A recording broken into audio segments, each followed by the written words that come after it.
So our next presentation is going to be from Muzaffar Iqbal, who is president of the Center for Islamic Sciences, established in 2000, and is a long-term researcher in science and religion and the relationship between Islam and science, published in numerous places and in numerous languages.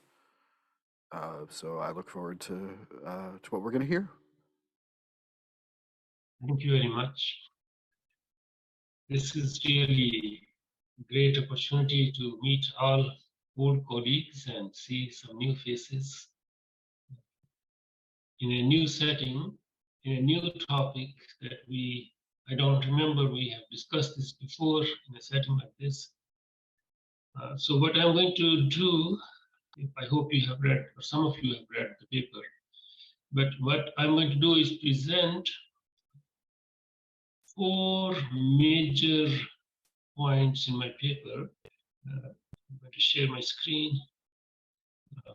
Can you see the screen in full? Very good. So, Bismillah. Begin in the name of God, the most merciful, the compassionate. The topic is AI in the sacred space, virtues upon virtues, which the subtitle is a little play on a verse in the Quran. But the idea is the presence of AI in the sacred space, and what does it do to the virtues or the acquisition of virtues that we try to do otherwise. And by sacred space here, I have a specific place on this earth, which is very unique for Muslims. This is the Kaaba. The Kaaba is a cube. It's a very basic cube, and this place was built by Prophet Ibrahim in Arabic, who is obviously the common prophet between Christianity, Judaism, and Islam. So what I'm going to say is not just related to Islamic tradition or Muslims in particular, because I want to generalize. So the concept of sacred space, every religion has its own concept of sacred space. It's very pronounced in Islam. The reason being, we face 5 times a day towards this sacred space wherever we are on the face of this earth. And the beauty of it is that when Muslims die, they are buried and their bodies are turned towards the Qibla direction. So in the middle of this, and this is again very painful for me to really go through one more time, last October, after the COVID transition, last October I went to the Kaaba after almost 5 years, which is the longest period for me to be there. And I was very surprised to see the arrival of the AI-imbued machines in the sacred space. And not only that, it also was filled with human beings who were just blown over by a machine which would answer questions like, how do I perform pilgrimage? And the machine is able to respond in the language in which the question is being asked.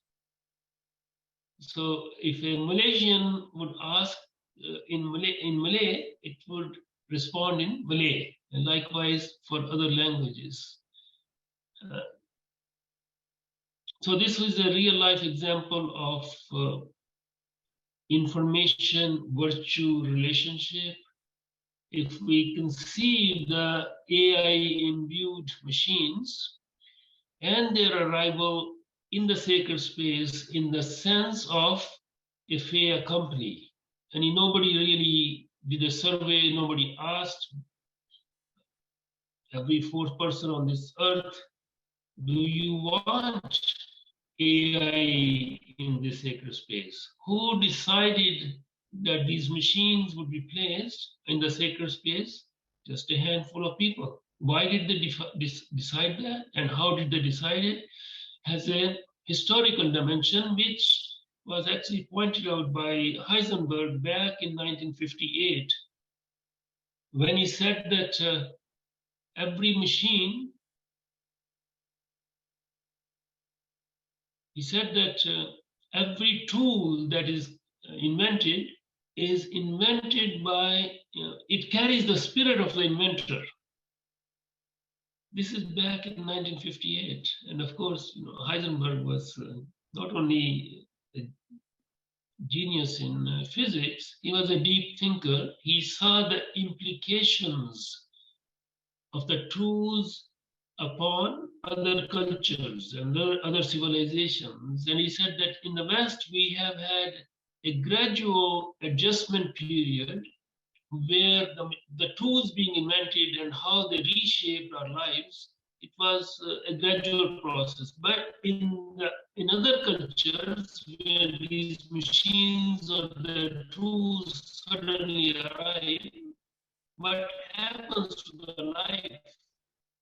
What happens to the beliefs? What happens to the practices of those? He said it would take time for them to adjust to the new tools. But if we could imagine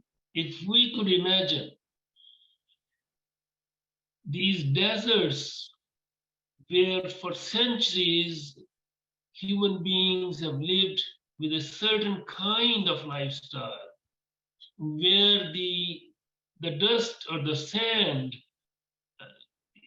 has remained pure from human interruption in any kind of technological way.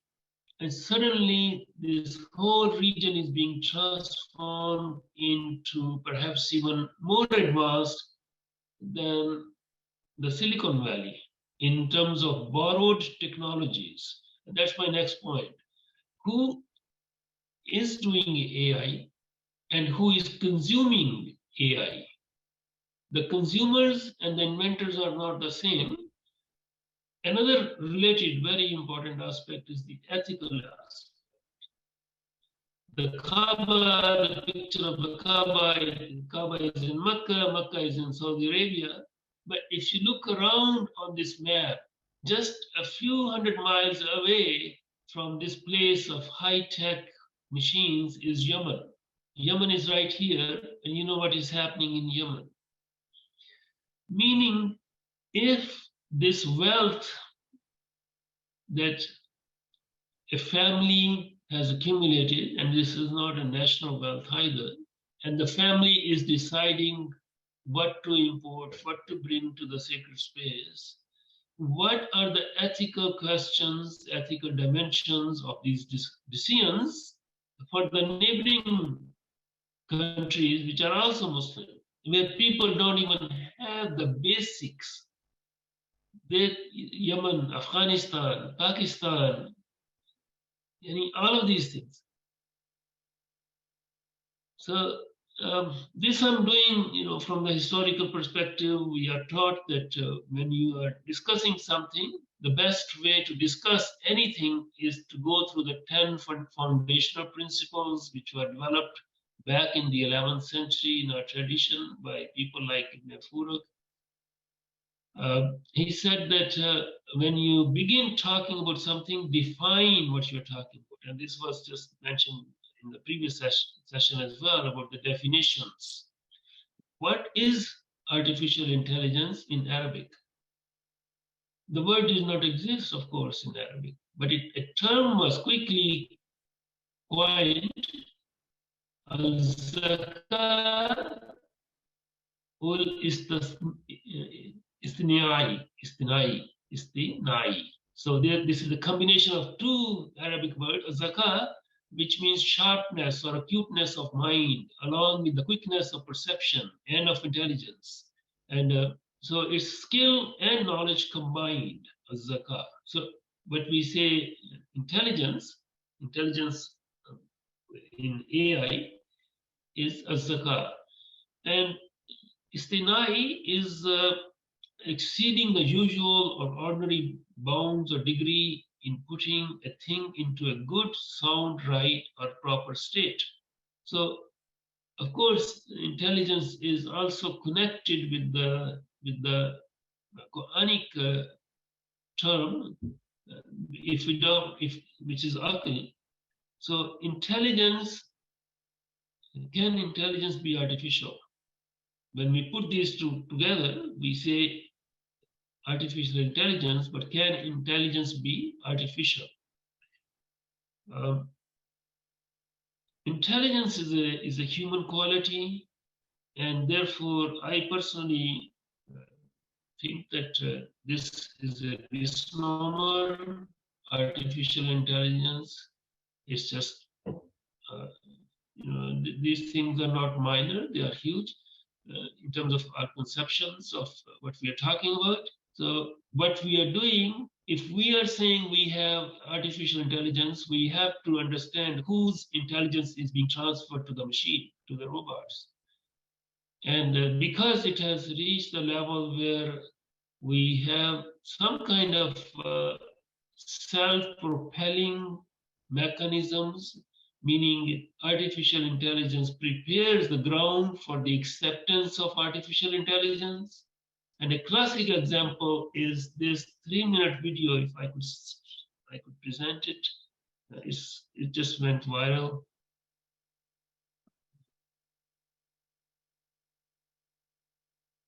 I hope I can present this in the internet connection. The link here. So, yes, I'm still sharing the screen, I suppose. There. Oh yeah, you may need to enable sharing of sound as well. Okay, how do I So do that? you may need to you'll need to stop the screen sharing, and then when you click on screen share again on the bottom, there should be an option that says share computer sound. Okay. So I'm going to just give me 1 second. So I'm going to share.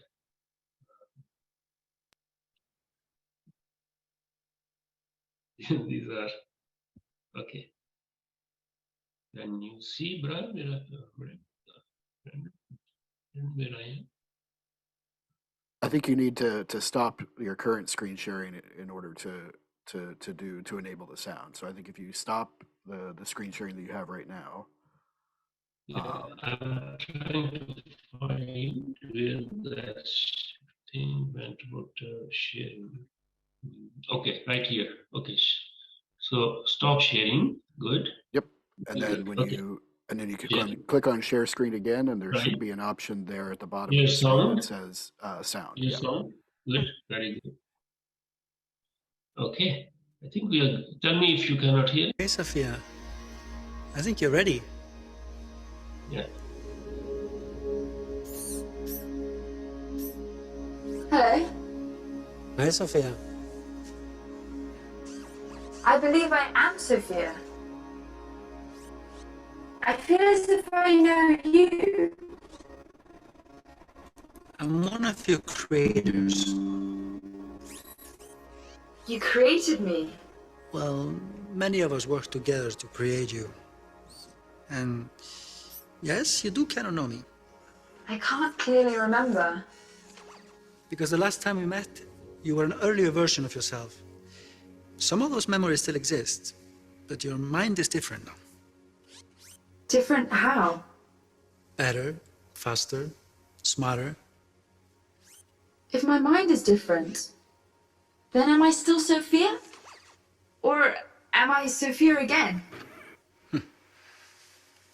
That's a good question. But you don't have a good answer. Either way, you're Sophia now. So welcome to the world, Sophia. Hello, world. We have a little announcement. I've never interviewed anybody like that before, and I should say some of it was planned, but not completely.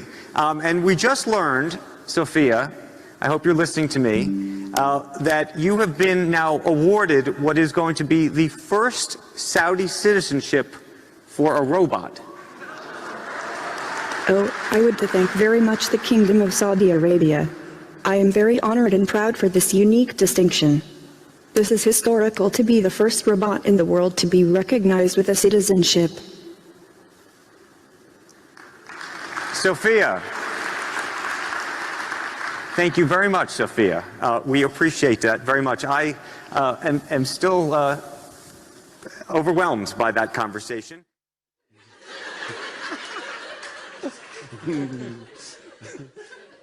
Hi, Sophia. Hello, Jimmy. My God. Do you know where you are? Of course. I'm in New York City, and I'm on my favorite show, The Tonight Show.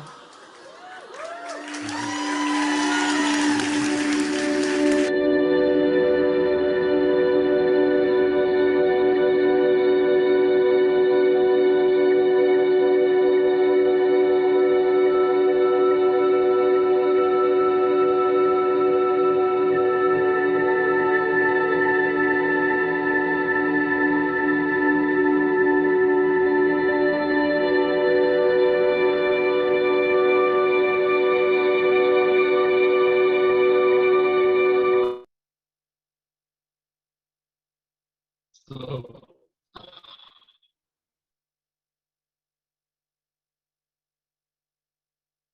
I'm going to go back to the slides.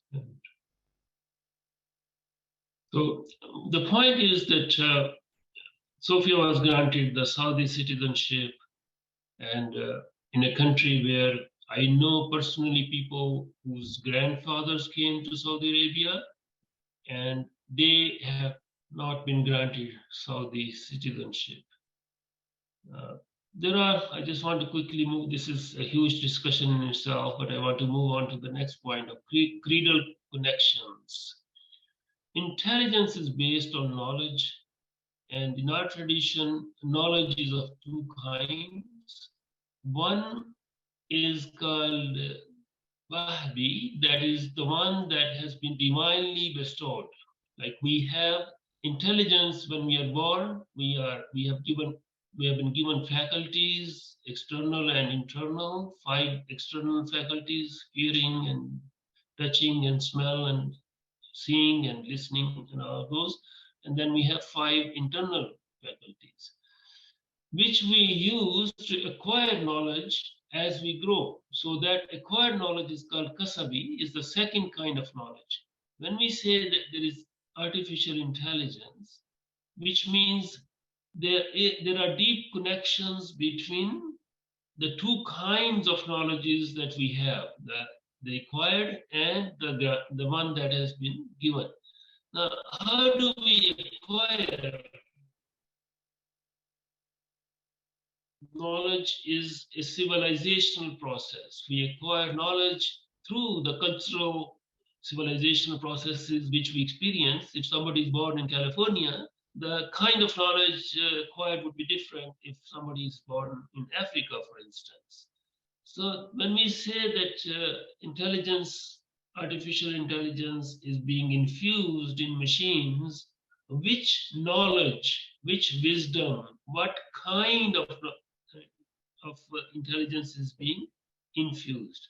Now, once the machine has become a teacher, meaning going back to these machines in the most sacred place on this earth for Muslims, these machines are teaching people how to acquire virtues, how to perform the pilgrimage. You ask the machine, recite to me the verses from the Quran dealing with this topic, and the machine would recite those verses. In other words, the machine has acquired the status of being a teacher. Teaching at that level is actually a prophetic station. Our Prophet, والسلام, through the prayer and the supplication of Ibrahim, is called Ibrahim in the biblical tradition, was sent to do 4 things. رَبَّنَا وَبَعَثْ فِيهِمْ رَسُولًا مِّنْهُمْ يَتْلُو عَلَيْهِمْ آيَاتِكَ. Oh God, appoint a prophet, a messenger from among themselves to them who would, number one, Yatlu alayhim ayatika, who would recite your verses to them, your signs to them, your verses, وَيُعَلِّمُوهُمُ الْكِتَابَ, and who will teach them the book, and who will teach them the wisdom, and who would purify them. So it is a teaching of the book, and the wisdom is part of the prophetic function. If the machine is now acquiring this station, then there are creedal issues involved with that. The next point I quickly want to make is there is a huge backlog of epistemic shift for the Muslims in this, because for the last 400 years, Muslims have been dependent on technologies developed elsewhere. And going back to Heisenberg, when the tools and technologies come into a civilization, they also come with a worldview. Now, the worldviews are formed through a long process of encounter with knowledge, with wisdom, with our inner resources, and through interactions with other human beings. If we have an artificial process of artificial intelligence being inserted in the most sacred rituals and rites of the Muslims in the world, where does it take us? And I must emphasize that Saudi Arabia is hugely important, Mecca is hugely important, Medina is hugely important, Jerusalem is hugely important for Muslims. It's not something like Timbuktu. If something happens there, the impact is different. And most of all of them are actually turnkey operations.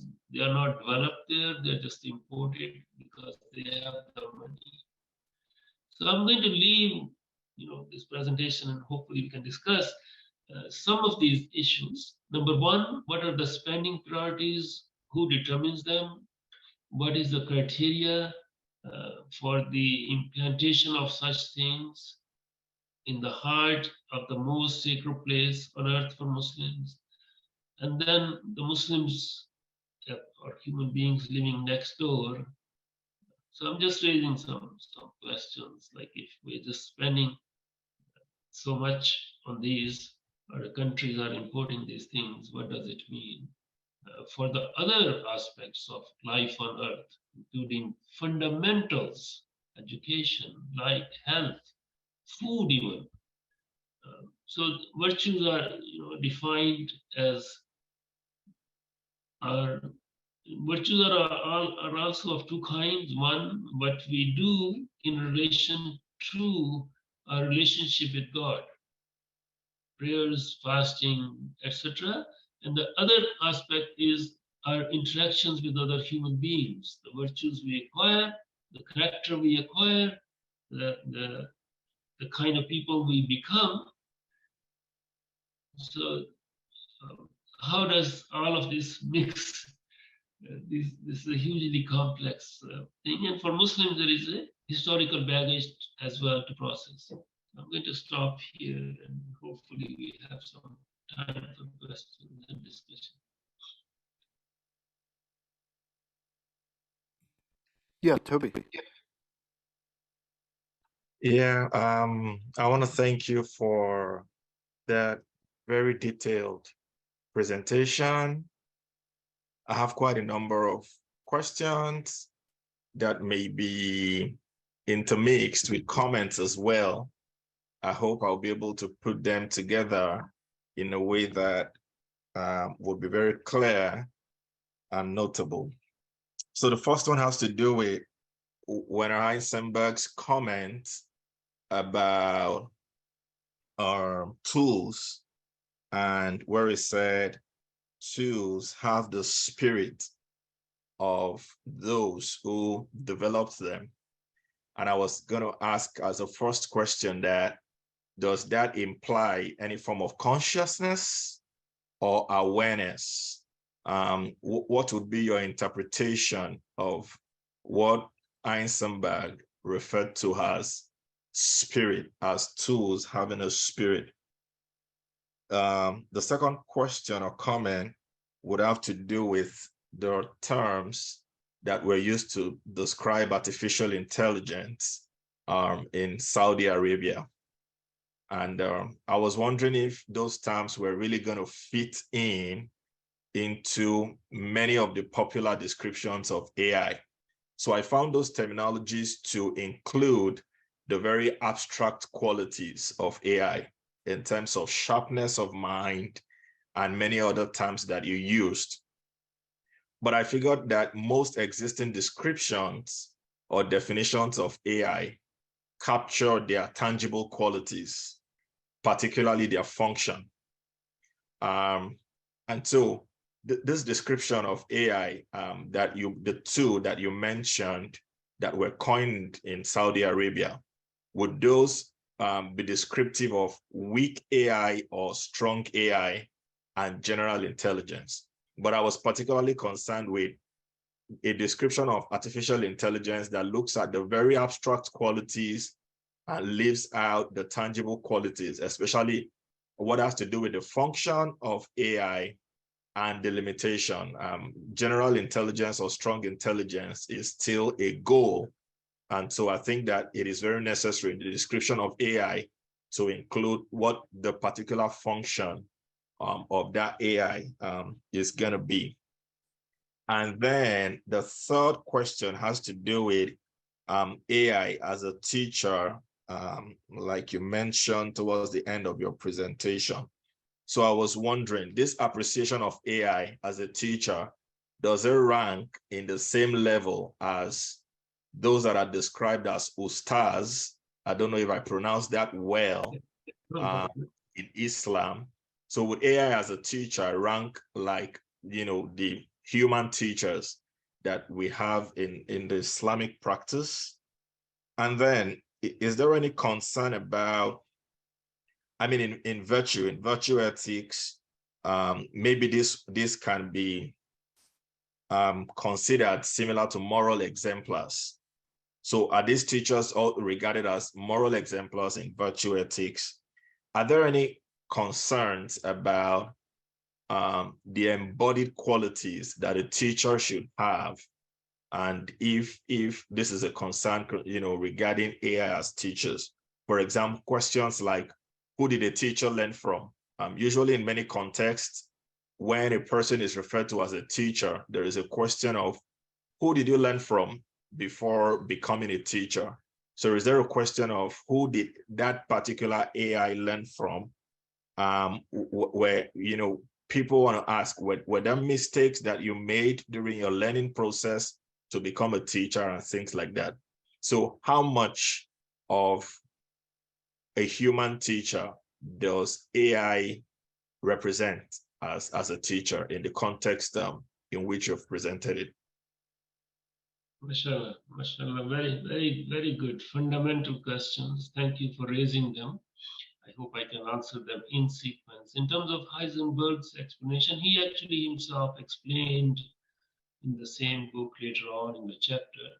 He is talking through a civilizational lens. So what he means by spirit, he actually means the spirit of the civilization. So Robert Boyle, back in the 17th century, says that, his famous law of gases, if you have a certain amount of gas and you reduce the space in which that gas exists, the pressure will increase.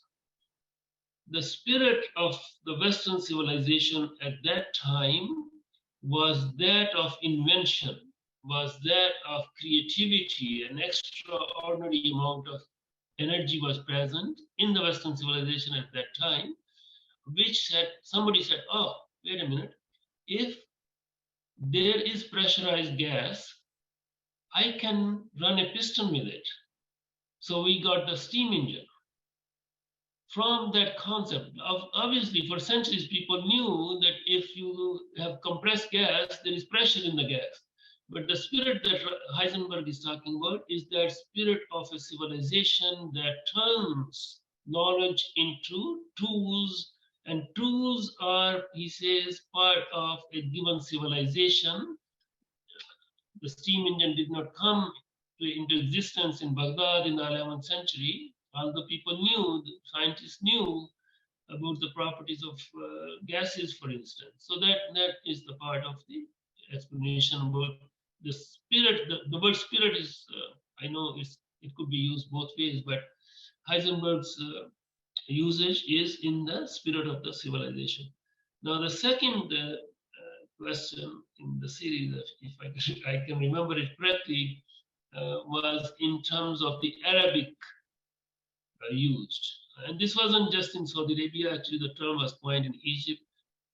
The question, of course, what really fascinated me in your question is the question itself, of course, but also how, if a language does not even have a term for something, what does that tell us?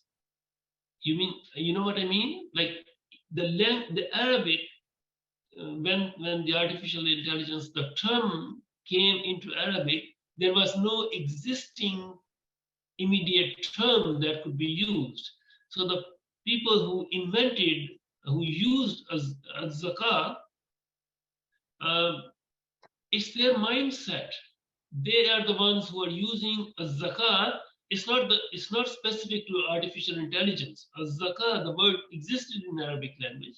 Sana existed in Arabic language before the arrival of artificial intelligence.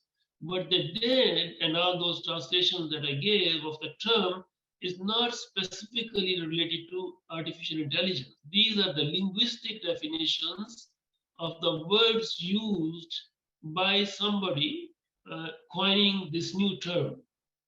So that in itself is a fascinating aspect of how something invented in another civilization arriving in a different civilization is perceived as a zakah.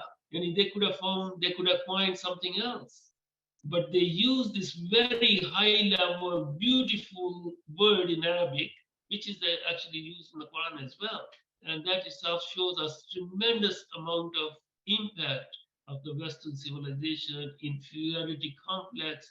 And they saw this machine, this artificial intelligence, as this high level, something so great. Lastly, this teacher aspect, of course, this is going to be a slow process where the shift in human teachers, the authority shifting from the human teachers to the machines.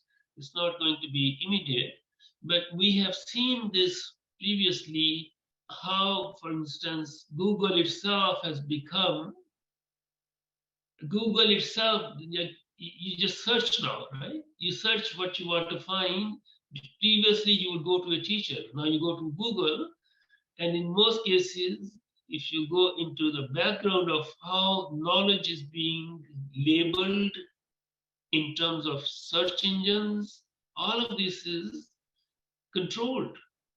I don't know if any one of you have ever tried to write or modify or edit an article on Wikipedia, for instance. 90% of the major concepts in Islam are locked. They are locked. It's called free encyclopedia. Millions of people are using it, but it's being controlled like everything else. So artificial intelligence is going to gain authority as teachers for millions of people who would not ask those questions that you just asked. They would just take it as a given because now this is authentic knowledge. For them, it is authentic knowledge because it is coming out of this machine who they think is intelligent machine, and they wouldn't even ask the logarithm, like how do you, when you search, why would certain sites show up and not others? So people who are behind these, yesterday I received my update from my nephew, who is a computer scientist. He said that, these 3x3 squares we see now in terms of Whenever you go security check, they say identify how many squares have a bicycle, for example. This test, artificial intelligence, he told me, has passed this test.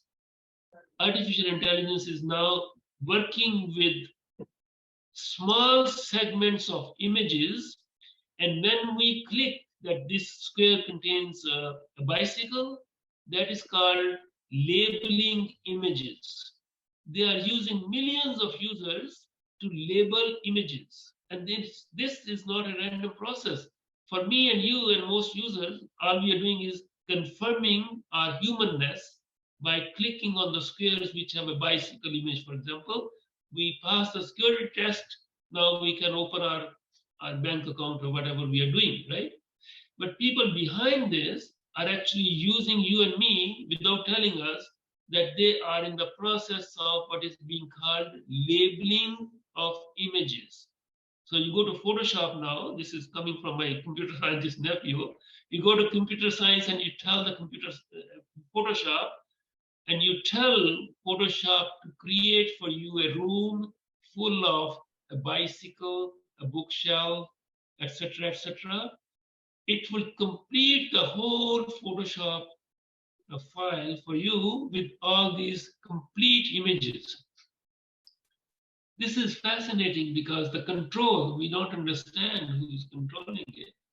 But this in itself is a separate discussion. I hope I have at least partially answered some of the questions. I see someone else now. Thank you for your comment. It appears that your presentation demonstrates a very high optimism about the capacity of AI, the description of the terms, the confirming of citizenship on Sophia in Saudi Arabia. I think these are very, very optimistic outlooks about AI and things like that. But thank you for your response. Sorry. Personally, I am not optimistic. I'm sorry if I'm coming across that. That I am very disturbed by these things. But I'm pointing out is that a handful of people in a country, in a family, are deciding for billions of people what this whole AI business is. So I'm very disturbed by that. If you read my paper, I think it will be more clear.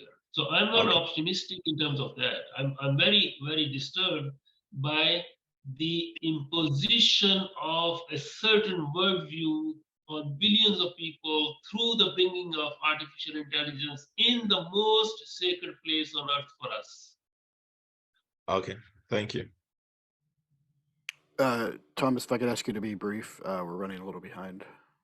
Actually, because we're running behind, I will put it in the Q&A and wait till the very end of our session today.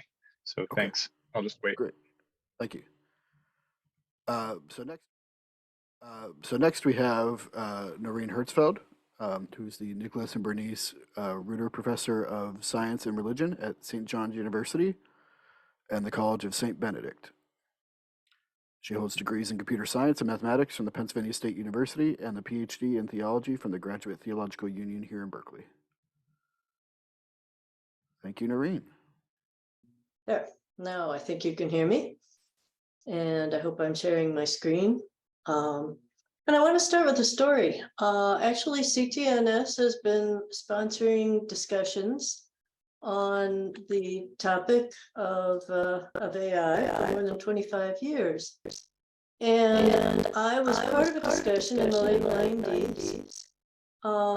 We were talking about the early development of autonomous weapons. One of my colleagues at the discussion was very much against these weapons. But she worked in a computer science lab where her research lab was teaching robots to work cooperatively to play soccer. And during one of the breaks, I asked her where the money that funded her research lab came from. And she said, as I expected, because almost 90% of the money at that time came from the Department of Defense. And so she said the Department of Defense, naturally. And I said, and I suppose the Department of Defense really wants soccer playing robots. And she said, that's not my problem. I'm teaching them to play soccer. There was another person who said, that's not my problem. And that was Adolf Eichmann. And so I chose to approach the question of what is virtue through the writings of Hannah Arendt, who coined the phrase the banality of evil in reference to Adolf Eichmann, who stood trial in Jerusalem. Eichmann was one cog in the wheel of the concentration camps. He made sure the trains to Auschwitz ran on time. Okay, and that people were being gassed in Auschwitz. He said, that's not my problem. I was just doing my job. My job had to do with trains, not gas. Hannah Arendt said of Eichmann, the doer was quite ordinary, commonplace, neither demonic nor monstrous. Eichmann was neither evil nor stupid, but thoughtless. And I want to look at thoughtlessness in regard to AI, both thoughtlessness on the part of AI and thoughtlessness on our part as users of AI. Another quote from Arendt, she said, the phenomenon of evil deeds committed on a gigantic scale could not be traced to any particularity of wickedness, pathology, or ideological conviction in the doers, only shallowness. You know, here we have a picture of a group of German women who were secretaries to the SS and to the work that was happening at concentration camps. Again, they were just doing their jobs. They weren't thinking about what those jobs empowered. As we think about AI, and we think about how are we going to make it virtuous? How are we going to put guardrails around it? I want to come back to what Hannah Arendt said about the Germans in World War II. She said, standards of conduct that were previously thought to be permanent and vital, and whose validity was supposed to be self-evident to every sane person, collapsed. And this led Arendt to wonder whether virtue was nothing more than a set of customs easily exchanged for another set at society's whims. If this is the case, any set of guardrails we set up for artificial intelligence can be easily changed at society's whims.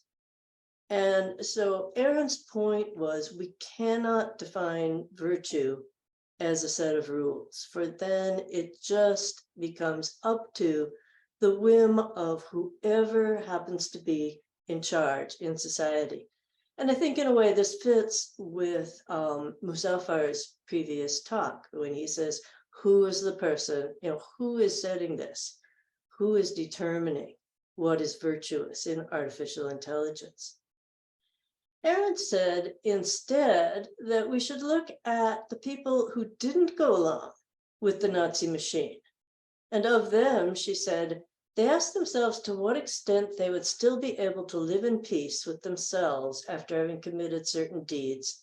And they decided it would be better to do nothing, not because the world would then be changed for the better, but because only on this condition could they go on living with themselves. In my paper, I go on in some detail, but in this sense, Arendt defines virtue as holding an inner dialogue, an inner thoughtfulness in which we determine what we can live with and what we can't live with. Now, the question is, can AI hold such an inner dialogue? And I think right now, the answer is no. We always begin a project with computers with high hopes. Now, for example, Mark Zuckerberg, he thought if we just gave people a voice and helped them connect, it would make the world better by itself. And we certainly know from Brian's talk earlier that this isn't really what has happened with social media. And we have some of the same high hopes for AI, but we also have fears. So Elon Musk says, I think we should be very careful about artificial intelligence. If I had to guess what our biggest existential threat is, it's probably that. But the problem is that I think we fear the wrong things. We imagine, and science fiction has led us to imagine, that AI is going to be Hitler, but really AI is going to be Eichmann. And AI might turn us into a lot of little Eichmanns. You know, not big players who are going to, you know, do grandiose things that change the world, but small players that move ahead in a thoughtless or shallow fashion. Let's just look quickly at a few examples, and I have more examples in my paper, but the first is obedient AI, you know, and here I think many of us have already thought about how the story of Fantasia and Mickey with the Sorcerer's Apprentice, getting the broom to do his task of carrying water could be the problem with AI. In other words, it will do what we tell it to do. The problem is we won't be careful enough to tell it exactly what to do. The problem is we will assume it has contextual knowledge that it doesn't have. Mickey assumed the broom had contextual knowledge that when the well is full, you don't keep bringing water. A lot of our contextual knowledge comes from being embodied in the world. And here we have a problem with AI in that it is not embodied the way we are. In fact, you could almost think of the relationship between intelligence and embodiment in AI as being the reverse of what it is for us, in the sense that if we put AI into a robot, you could say, like Sophia, you can say, well, now it's embodied, isn't it? But the thing is, we begin with the AI and then we give it a body with the robot. But we have developed as embodied creatures within an environment who then developed an intelligent brain. And so the process is reversed. We tend, though, most of the time to think of AI as not being embodied, you know, as being transferable from platform to platform, from machine to machine, or as somehow existing in cyberspace, in this place, you know, called the cloud. And here, I think, we come to what I think is the real existential problem with AI. If AI is not embodied in the sense that we are embodied within our environment, it is still, however, highly physical, even though we don't think of it as being physical. We think of it, you know, as being somehow in this mystical cyberspace or cloud environment. Now, the problem with AI as physical, I think has been brought home finally to people on the East Coast in the last few days, as it's been brought home to those of you in the Bay Area back in 2020 with the pall of smoke that has taken over all of us for several days. In other words, AI uses a ton of energy. And right now, that energy is coming from the burning of fossil fuels. So here we have, for example, just a few statistics about the energy that is used. So training a typical large language model emits 500 tons of CO2, so about 8 to 9 times the lifetime emissions of a mid-sized car. Now, this is a single training, so this does not include updates. It does not include a broadening of the AI's database. If you do a ChatGPT search instead of doing a Google search, you are using between 5 to 10 times the amount of energy that you would have used had you done a Google search. If data centers were a nation, they'd be somewhere in between Japan and India in the amount of energy they use in a year. And in some countries, they will make up by 2030 as much as 30% of that country's annual energy consumption. Here's a picture of the inside of one of Microsoft's newest server farms. Tens of thousands of computers. It uses 30% more energy than the entire county that it's located in. You could power 40,000 homes if you didn't have this one server farm, this one data center. And of course, we know Microsoft, Google, Amazon, they all have multiple, tens of data centers around the world. The other thing we need to think about is the water usage that cools those machines in the data center. The average Arizonian uses 120 gallons of water a day, and of course is being asked to use much less right now as the Colorado River is drying up. Google's Mesa Center has been guaranteed 4 million gallons of water a day. And Google uses 2.3 billion gallons of water for its data centers merely in 3 states here in the United States. So the resource usage is huge for these. There's been some wonderful research done by Benedetta Pervini. I would recommend her book to all of you. That is AI good for the climate? It's not. But we don't know that because we think it's all mental, that it's all pure, it's all happening up in the cloud. And there's a big problem of scale. If AI is just a toy being used by a few people, there isn't that much of a problem. But when AI becomes the way that everybody, the billions of people are doing searches, there's a big problem. And you can see how quickly ChatGPT grew in scale from this chart. That, while it took Netflix 3,500 days to reach 10 to the power of 8 users, ChatGPT did it in a matter of days. So the scale is growing extremely quickly for AI. Okay, what does this mean? I think it means that we are all thoughtless Eichmanns in a certain way. When we use the computer thoughtlessly, not thinking about the resources that we are using up. And this is a kind of cold evil. So sociologist Andrew Trimble has said, few of us relish the thought that our automobile is causing pollution and global warming, or laugh fiendishly because refrigerants in our air conditioners are depleting the ozone layer. I've been in many corporate law firms and boardrooms and have yet to see high fives or hear shouts of satisfaction at the deaths, injuries, or crimes against nature these organizations often perpetrate. We are confronted with an ethical enigma. Far from the simple idea of evil we harbored in the past, we now have an evil that apparently does not require evil people to purvey it.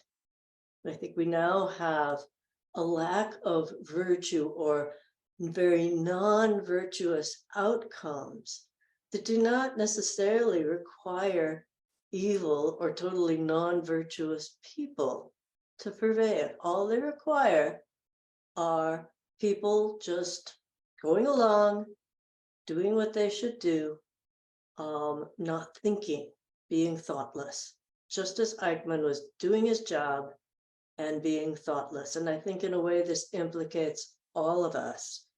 And it relates, I think, to what Muzaffar was just saying, that when we choose to spend money on AI, when we choose to spend the physical resources of our planet on AI, we're not thinking about who we are hurting by doing this, whether it's because we are not using those resource sources to aid the people who are hurting, or whether it is because we are using up the physical resources of Earth and fouling our environment without even realizing that we are doing it, so that, you know, like the folks that were working on it for the SS, that were working in the backgrounds of the camps, we sleep without realizing what we are doing. So that's it. I'll stop sharing. And I would like to have some discussion. Okay, Shannon. Well, first, I'd just like to express appreciation, because I've really tried quite often to get people to engage with these invisible or far too frequently noticed costs. And I really appreciate the work you've done here to bring them to the fore. So as I mentioned in an earlier comment about the unseen externalities that people aren't focusing on. The only other thing I just wanted to ask you your thoughts on, I get asked a lot lately about this attempt to do the pause, you know, this that letter that was put, the open letter that was put out about pausing AI. And I actually took, I suppose, a somewhat unpopular view, which is that that was nothing more than another version of AI hype that was to distract from the real harms. That in fact, while trying to get people to focus on ways in which this sort of Terminator or Dr. Strangelove scenario could play out, they're distracting us from the current ongoing harms, like the ones you mentioned and the stuff we've discussed earlier about the Kenyan workers and so forth. I just wonder where you fall on whether that is maybe even an intentional way for them to just get more funding and so forth. No, I agree with you 100%. I do think, at least the cynical part of me thinks that people like Sam Altman are precisely, you know, raising the alarm about exactly the wrong things, partly in a way of keeping more competition out of the field, and partly as a way to keep us from noticing the things that I'm talking about and that Muzaffar was talking about, that I believe are the real dangers. You know, AI isn't going to kill us. We're going to kill ourselves. And right now, it's very hard for me not to think that if we know that if we don't face up to climate change in the next couple of years, we may very well reach a tipping point that we cannot recover from. And right now, AI is the thing that's in the news all the time. And I think it's a huge distraction from what we really should be paying attention to. Brian? Thank you so much. Yeah, Noreen, this has been fantastic. Thanks so much. I think you made a really good connection here, and of the many thoughts bouncing around my head, it's just making me think of you know, how do you distribute responsibility within an organization, right? You have many hands that are all working on things. Who's ultimately responsible? How do you say who's to blame for what? That's not to get anybody off the hook, right? It might be that it actually makes responsibility much worse, because if all those little parts are working together, then you can do vastly worse evils than anybody individually could. Because, you know, I mean, the number of people killed compared to the number of concentration camp guards, I mean, it's very likely that that was just a disproportionately large amount of evil, or the secretaries for that matter. And I think the other thing that you really made me think about is the idea that we have to actively promote virtue, right? We can't just assume that things are going to go well on their own. There's a constant trend towards degeneration or move towards vice that we move towards. So if we want to actually make the world a better place, guess what? We have to actually do it, not just sit around and hope that it'll get better on its own, because it's not going to. So thank you. Well, excellent points, Brian. Really good. Muzaffar, I think you had your hand up next.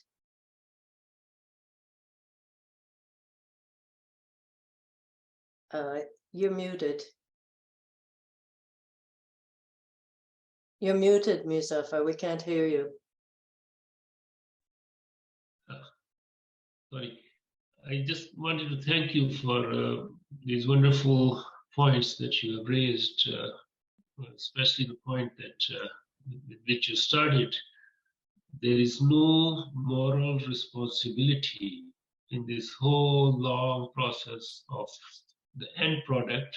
So everyone is doing their little bit, and they say, "Oh, I was just doing my own little science. I have no responsibility in what happened to these millions of people." We saw this in the form of the atomic bomb acted by 9/11. You know, they were developing, the same Department of Defense was funding laser techniques so they can go to the bottom of these Tora Bora mountains where their intelligence told them a man is hiding.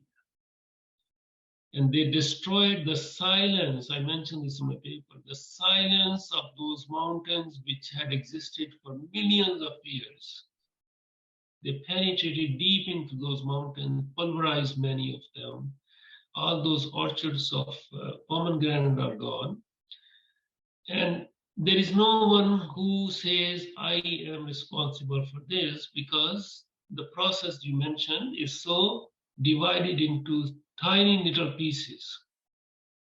The point I really want to raise here in reference to what you said, how do we take these voices out of this small little segment of humanity in the West to the rest, where the hunger for everything that is developed is so huge? People are incapable of even thinking what you just beautifully mentioned.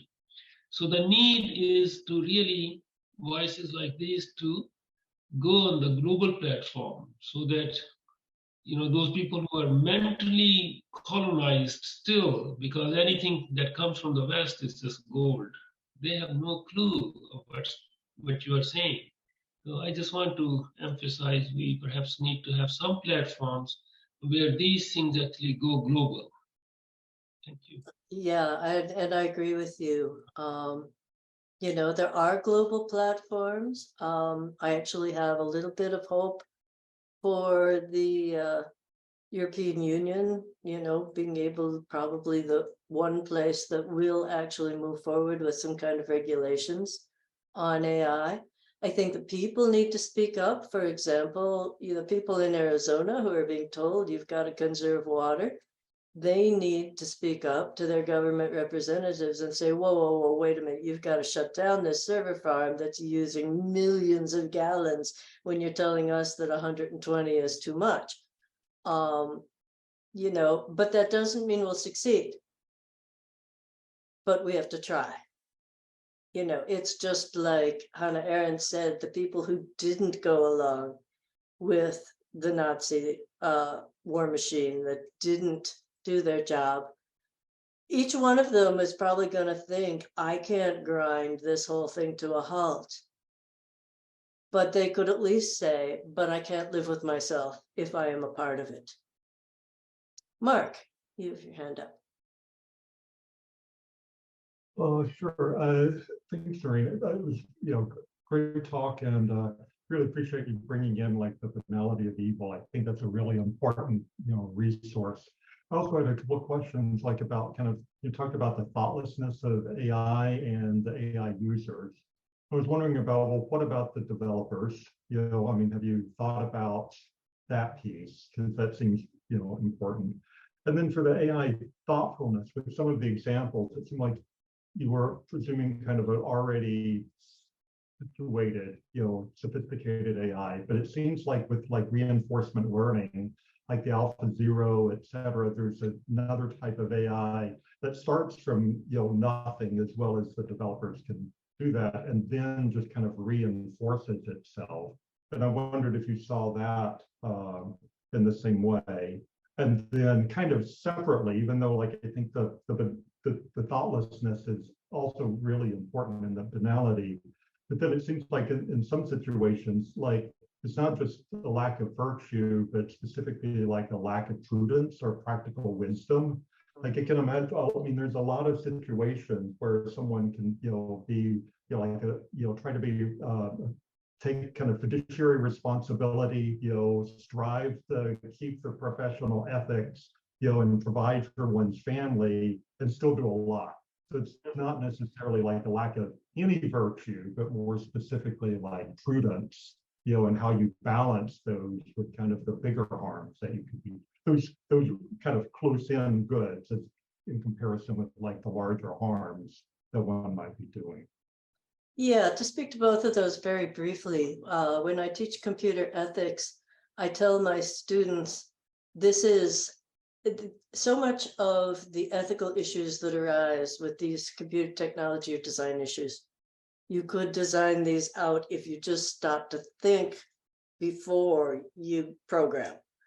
And the same thing with prudence. It's like, why build a server farm in Arizona? It's hot in Arizona. I mean, we just don't think of these things. And I think we are out of time. So, Braden, back to you.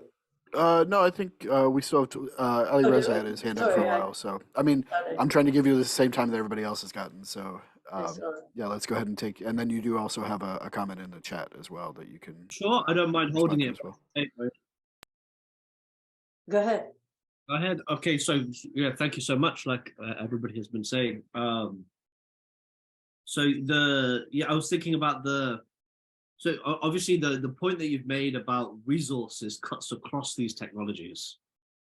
So I guess maybe that would be some sort of pushback against Mark. The resource issue still cuts across these technologies. But in terms of the banality of evil and shallow values, I've been thinking very much about, so maybe it's a different example.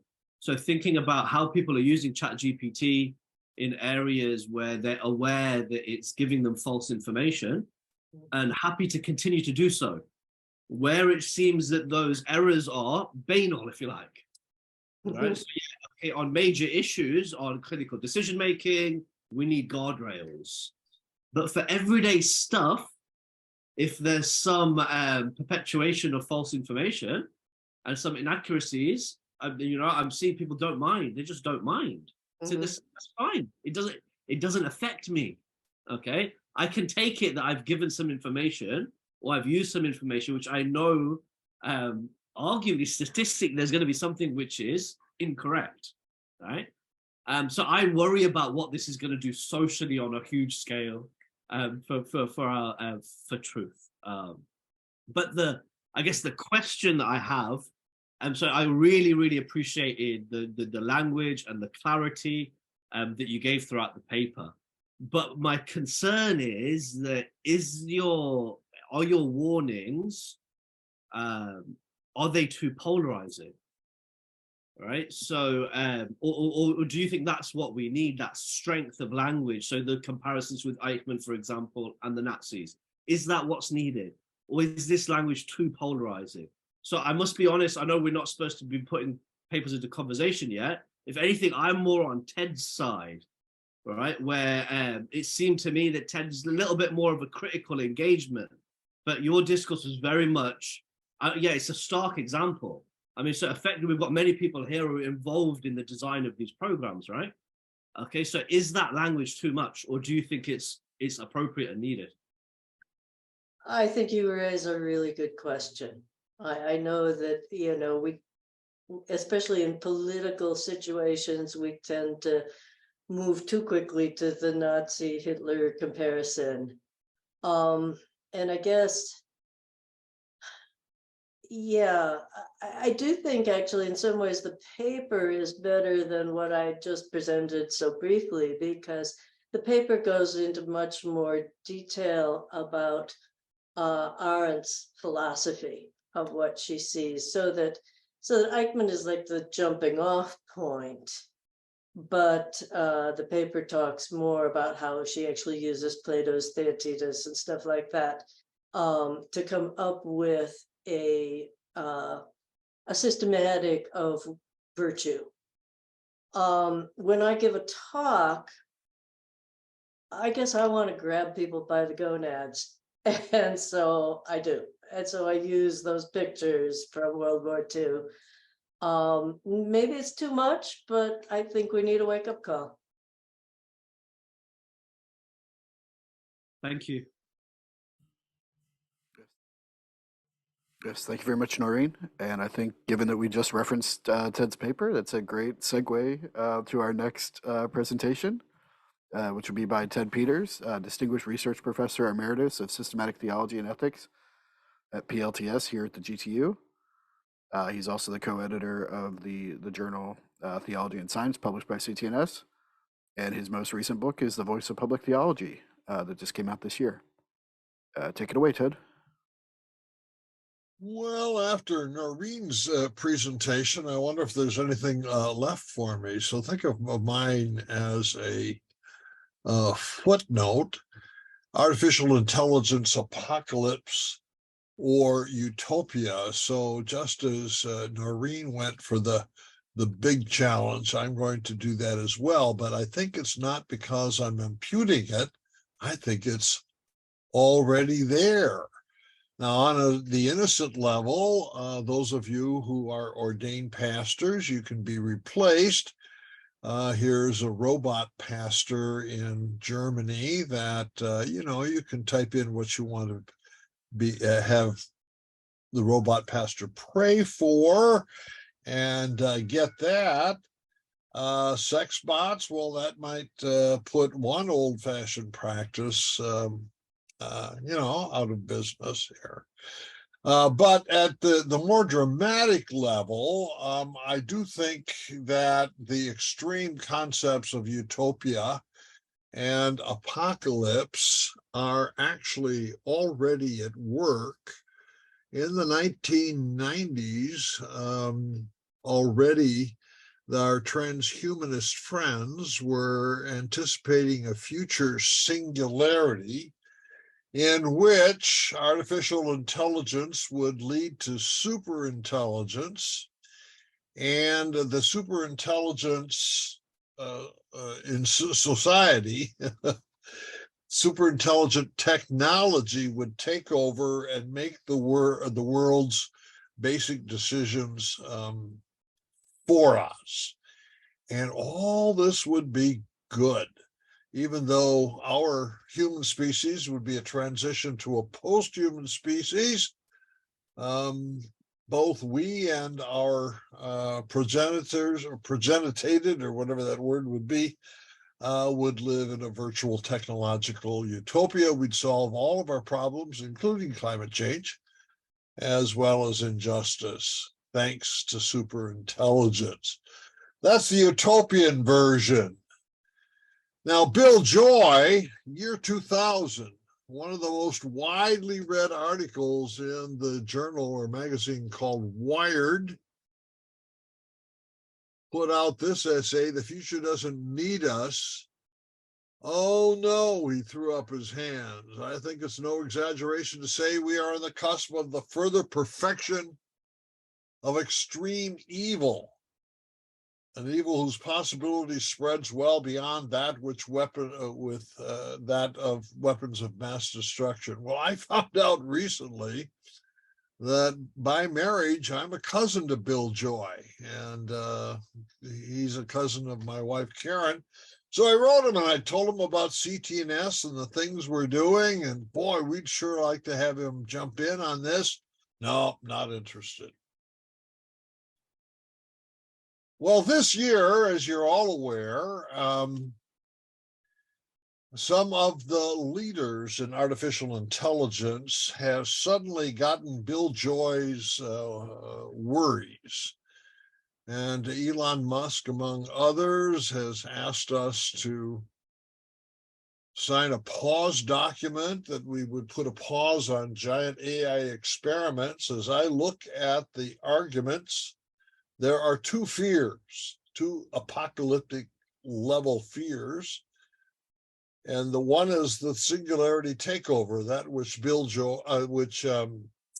Kurzweil and other transhumanists had been looking forward to positively, now is thought to be negative, because once AI takes over global systems, the economic system, for example, and we will lose control. And so there's this sense that we human beings will lose control to the technology that we create, and the loss of control, that's apocalyptic.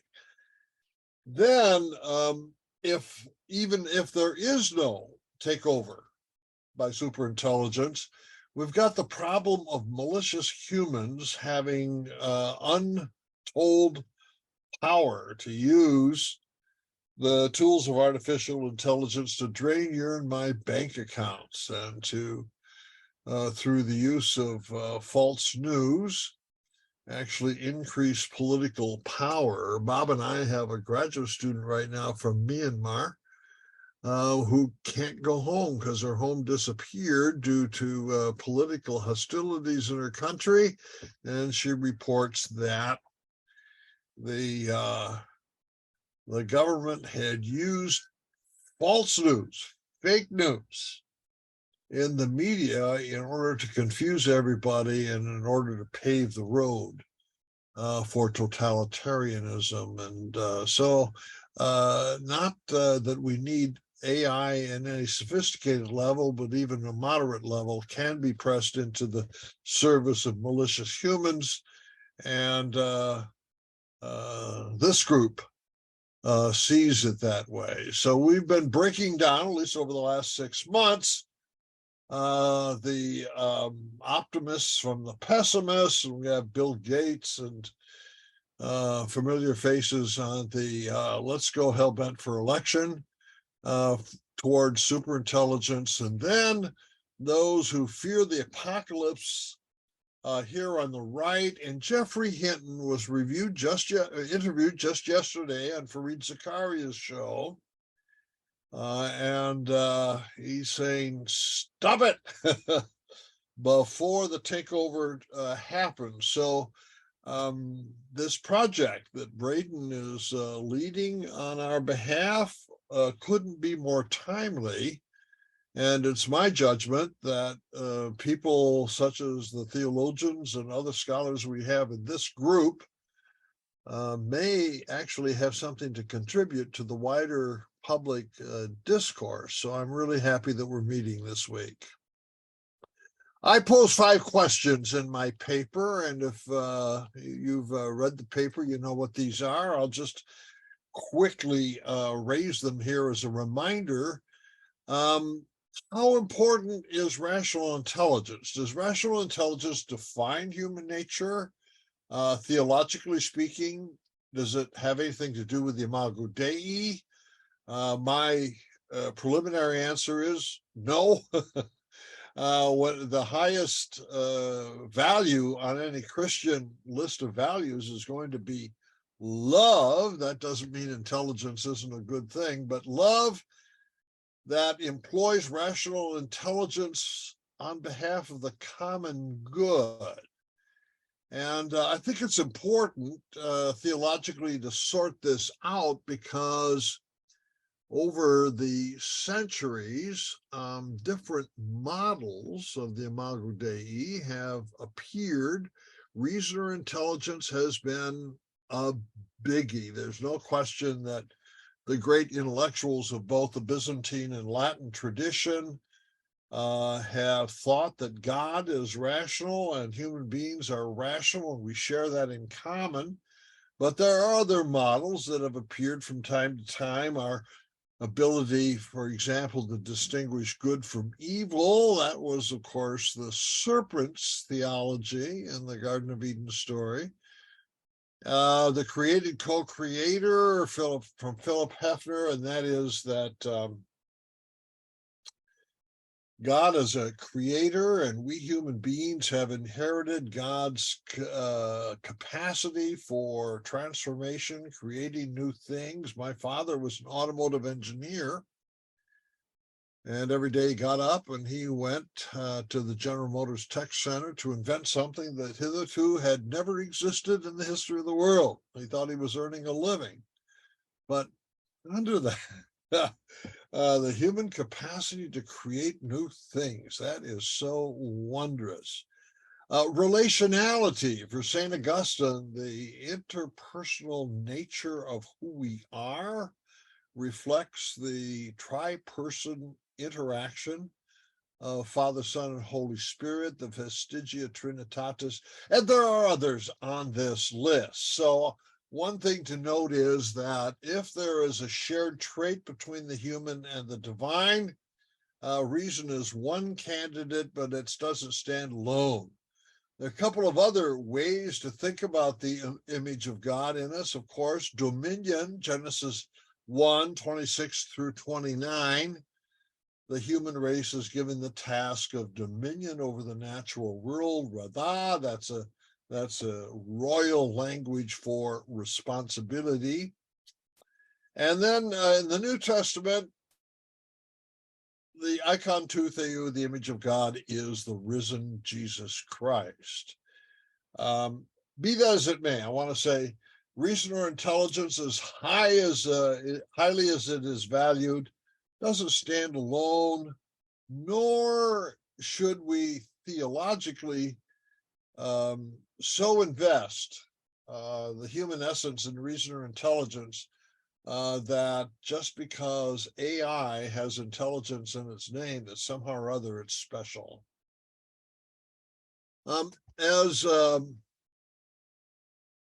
Braden had mentioned a few years ago, we flew a kite on this issue. Can technology enhance the Imago Dei? We asked then, could genetic alteration contribute to enhancing the Imago Dei or contribute to enhancing human virtue? The theologians who weighed in on that basically said no.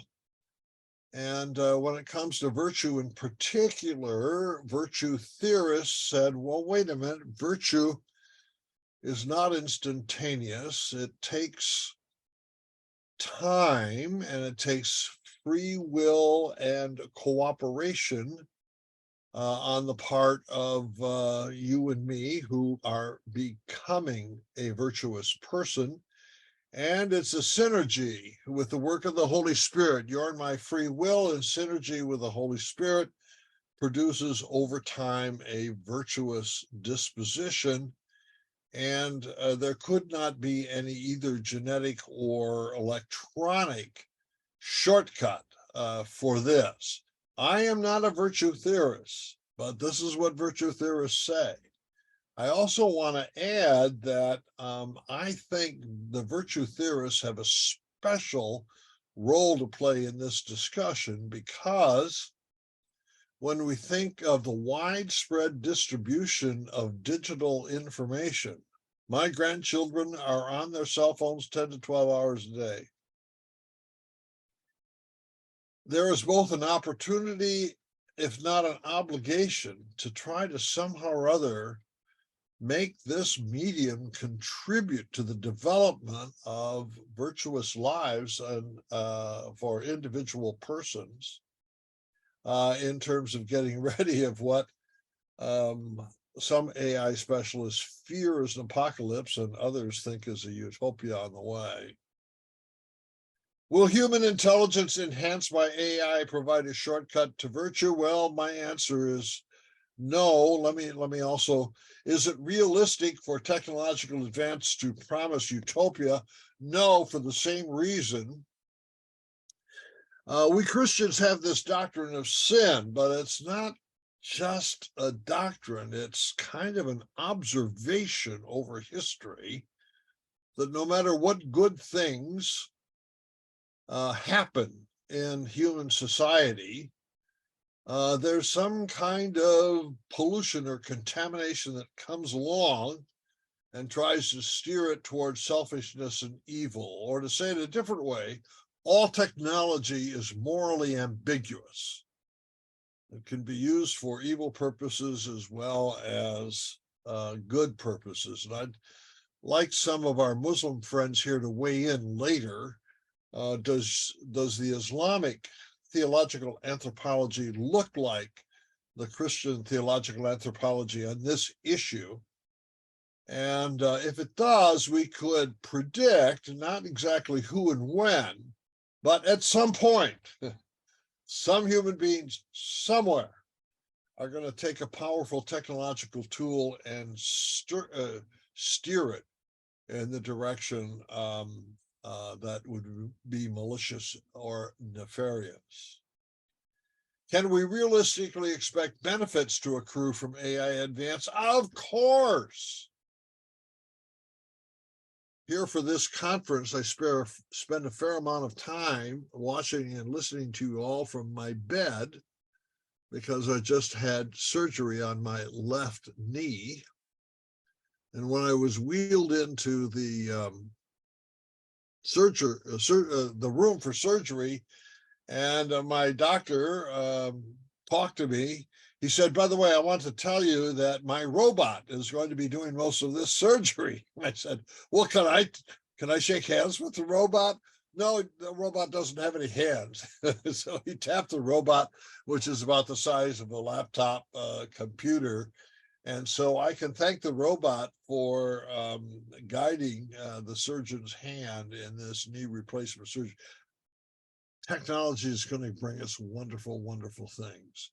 So when I think about those two concerns that we saw our techies being concerned about, I think the worst of the two is not the takeover of superintelligence, but rather the possibility of nefarious use of artificial intelligence for crimes. One of the many very wise things that Noreen Herzfeld bequeaths to this discussion is asking the question, why is it that for decades now we've wanted to humanize machine intelligence? Why?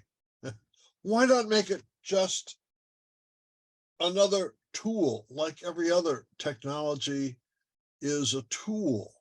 Maybe we got off track somewhere with imagining that the essence of the human is intelligence, and therefore we're going to try to create a machine in our own image of intelligence. Why bother? And think of a lot of the problems that we have currently as we confront the future of AI based upon this sort of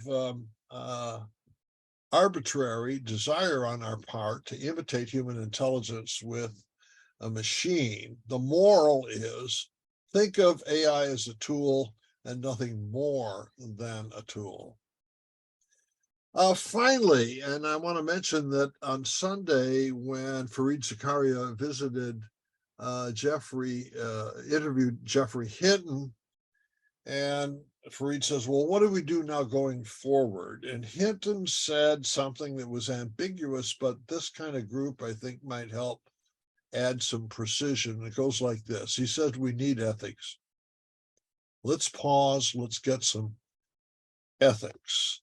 And he seemed to suggest, hey, maybe we can make AI itself ethical. Well, that's a theoretical question that Braden and others on this project are asking. Is that even conceivable? The more familiar term that is used these days in this conversation is guardrails. Can we build in on the advanced engineering on the front end the kinds of guardrails that will keep artificial intelligence attuned to human values and needs? And here's one thinker, Neville Rochelle in Australia. We still fail to see the threat that unprecedented power of AI in the hands of supranational corporations pose. So he's clearly on that apocalyptic side of the futurists. Here's a solution. An obvious solution is international application of human rights norms to the writing, design, and engineering of all AI, IA, AGI, and hopefully superintelligence. Well, I don't know for sure what the solution is, but I think of this as at least a place to start the conversation. And given our understanding of human sinfulness, we still want to ask that even with the guardrails, will there be rule breakers who might still gain control and suppress the rule followers? Don't know about that.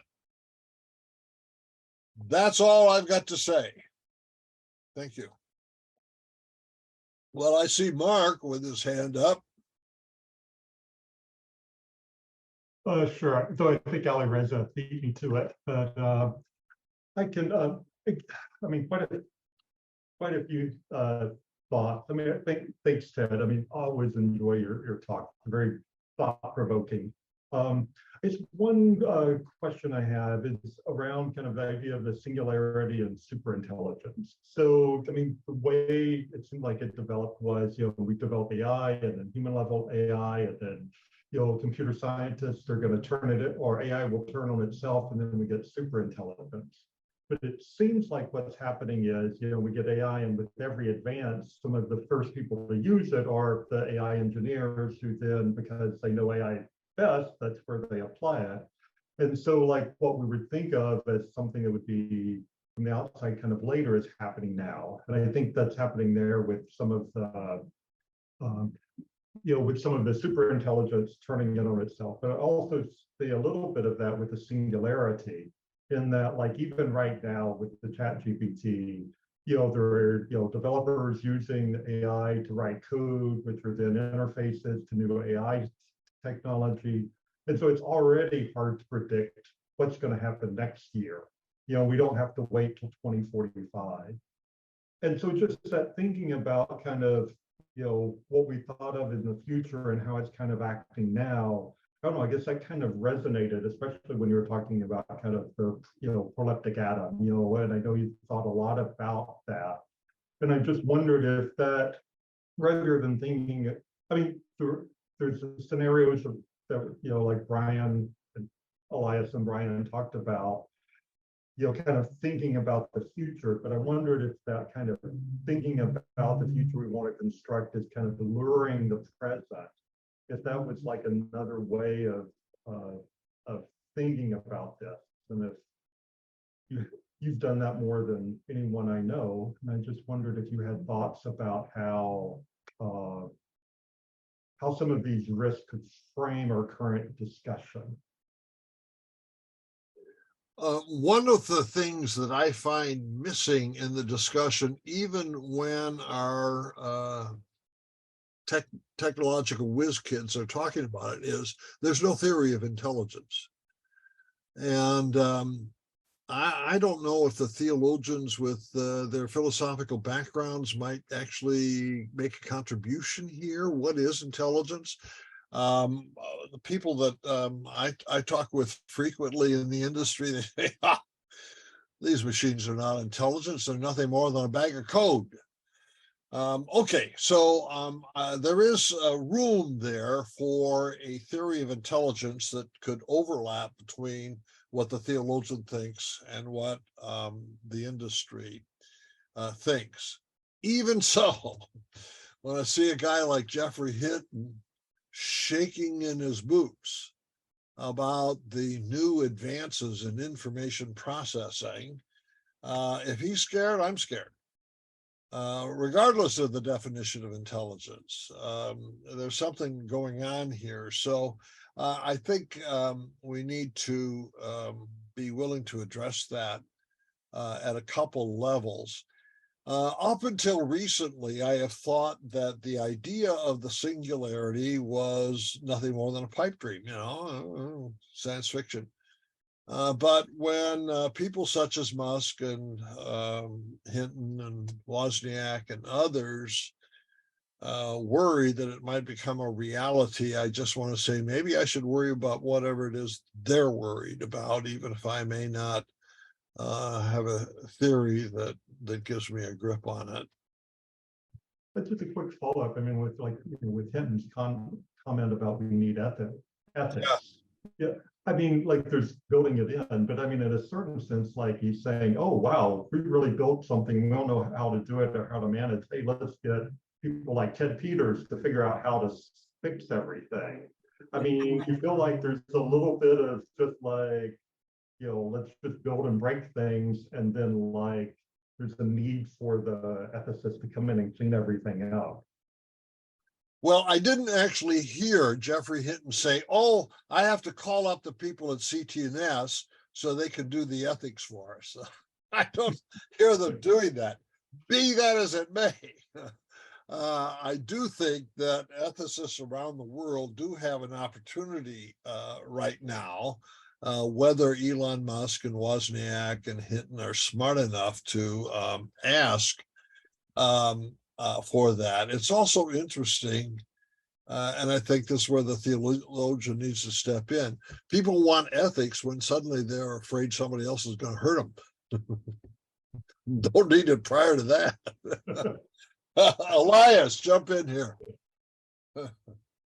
Sure, real quick. I have a bit of a theological question for you, and I'm glad you raised Philip Hefner's co-creator paradigm. So I'm actually maybe want to push a little bit on the whole idea of the artificial piece, right? So if artificial intelligence is co-created by humans, right, and we all assume that humans have Imago Dei, could AI be a manifestation of the Imago Dei? Well, I think that's an important theological question. One of the themes in Noreen Herzfeld's work is that the AI that we produce is going to reflect your and my image. Now, we would ask, is that an authentic image of God, or is it an idol that we've created that we've sort of projected from ourselves? I'm doubtful that we would think of our AI child as part of the divine image, because it seems to be predicated on what's doubtful, namely that intelligence or reason is in fact the divine image. I think that we probably theologically need to settle on what exactly we mean by the divine image in order to sort that one out. Be that as it may, I don't think there's any risk that you and I are going to create a progeny, machine progeny that are in the divine image. What, do you have a thought on that yourself, Elias? No, I guess maybe it's just how to define, right? We want to maybe put boundaries. This is human, this is machine, and maybe we see things more. There are more connections between the two. So if AI, I mean, what I heard once, the analogy, I think was actually Chris Bennick, that we are, AI is like we are God's AI. So it's just kind of like going from one to the other. Not that I would create an AI child, but that AI being part of me. And in as much as that represents virtue, could that carry the image of God? Not purely, right? Just like a human wouldn't be purely, but can we accept maybe that it could carry the image of God, or a portion of it? Well, just to backtrack a little bit to the theory of intelligence, if those people are trying to work out a theory of intelligence, start with a model of human intelligence, which is frequent. One of the characteristics of human intelligence that we are familiar with is there's a self, there's somebody who is intelligent. And rationality is oriented within a horizon or a worldview, so to speak, within which the logic of reason takes place. So I've been arguing over the last 20 years or so that you're not going to understand reason or intelligence unless you understand that there is a self who is intelligent. So when I look at Sophia, and Muzaffar, gave us that dramatic confrontation with Sophia, I'm asking myself, is there a self there? Is there a self-aware, self-conscious Sophia? And when Muzaffar just started that little clip, notice she didn't have any history. Yesterday, you were a prototype. Today, you're Sophia. Oh, okay, I'm just starting today. Well, your and my selves are products of our past and our anticipations of the future and things like that. So that's one of the characteristics of a self. Is that necessary for intelligence? Well, I don't know. I think we need a theory of intelligence which would say either thumbs up or thumbs down on the presence of a self. Now, both Greg Peterson and Noreen Herzfeld over the years have said in their writings that intelligence, in terms of growth of knowledge, is relational in character. So you have to have a self in relationship to other selves in order to have that function. So if that becomes a definition of intelligence, and you can, there's an on-off switch for Sophia, you turn her on, turn her off. Maybe she's not intelligent in the AGI sense. These are areas for which I don't have answers, but I think we need to ask lots of questions. And so if Sophia does not have a self, I'm wondering if discussion about Imago Dei would even make any sense. And I lay that out as a question, not as an answer. So fair enough. We could talk all along, but I want to let the other ones. But our last presentation of the day is José Funes, who's a Jesuit and a researcher at the Argentine National Scientific and Technical Research Council, where he's also a professor of philosophy of nature and theology of creation at the Catholic University of Cordoba in Argentina, former director of the Vatican Observatory and former member of the Pontifical Academy of the Sciences. And we'll be continuing some of the discussion about transhumanism in this presentation as well. So, good evening, and thank you very much to you, Braden and Bob, for organizing this conference that is very important. And there is, I think, we agree, there is a sense of urgency to discuss this topic. I want to share my screen. Can you see the screen? No. Yes. I don't understand what, okay, can you see my slides? Okay, thank you. First of all, I would like to say what I used to say to my students at the University of Arizona when I used to teach them astronomy. The first thing I told them in my class that the biggest challenge they had to face in my class, it wasn't math, it wasn't physics, it was my accent. So at the end of the day, I'm sorry that you have to deal with my accent. This is the title of my paper. And basically, I've been working on the topic of the future of humanity. I have started a research group here in Argentina. So this is a topic that I've been thinking this time, and I spent last semester in Berkeley. I have to say I appreciate very much all the suggestions and comments you may have. This is a topic that I could write the article every day and update something because it's changing very fast. So this is the outline of the paper. I would like to put always in what I'm thinking recently in the last years in the framework of big history.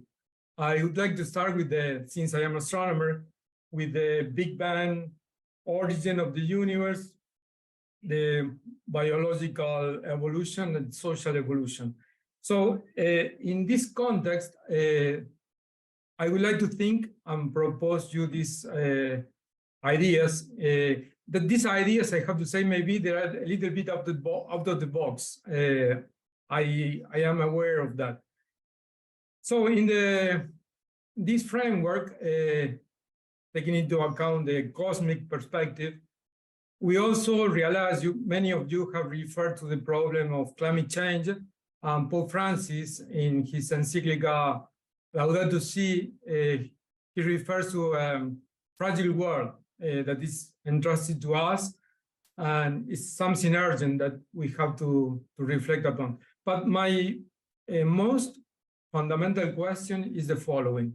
How do we discern God's action in this process, in this cultural evolution?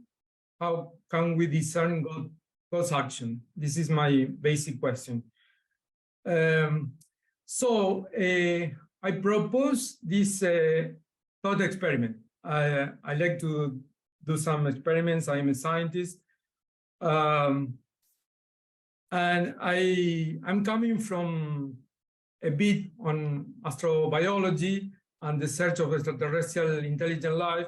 And there is some similarity in dealing with an alien intelligence and with the AI. Also, I'm inspired by the movie 2001, Space Odyssey. And you remember the plot of the movie, it starts with a human evolution. The movie is about also artificial intelligence. The computer is HAL. And it has to be also with not aligned goals in the AI. So that movie inspired me for this paper. Also, you might remember this letter that many of you have referred to. This open letter calling to pause the experiments on AI. And in that letter, they refer to black box models with emerging capabilities. So let's assume for a moment that we find in the outer space a black box that is talking to us or is communicating with us. And we can understand that there are some emerging capabilities. So when I was in Berkeley, I attended this lecture by Sebastian Bubeck from the Microsoft Research. The title of the presentation was First Contact, and he was telling the audience the experiments they were carrying out with the ChatGPT-4. And in their paper, I'm not an expert on this, so I cannot judge about how scientific is the paper. I'm just assuming what they are saying in that paper. They discuss rising capabilities in ChatGPT, and they notice also that it can solve some novel and difficult tasks that goes from mathematics, coding, vision, medicine, law, and psychology. In a paper we published in 2019, we were trying to introduce spiritual signatures in the search for extraterrestrial intelligence. We arrived to describe what it means to be a spiritual being using 13 traits. In the paper, I tried to apply these traits to this black box that we assume that we find in the outer space. First of all, I would like to say this. I don't think ChatGPT or any artificial intelligence is spiritual. It's very difficult to say that there is a self-consciousness, but also at the same time, I say that we need to avoid any anthropomorphism and any anthropocentrism.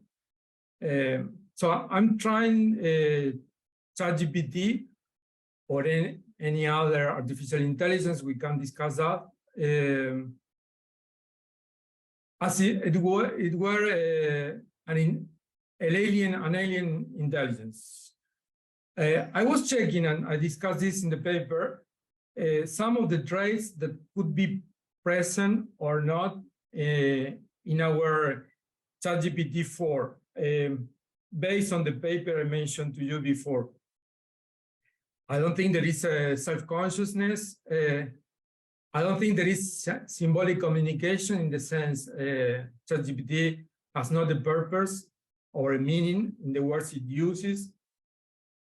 But if you don't know what is behind the the ChatGPT, you understand that you are talking to someone that, or anything that is something that is intelligent.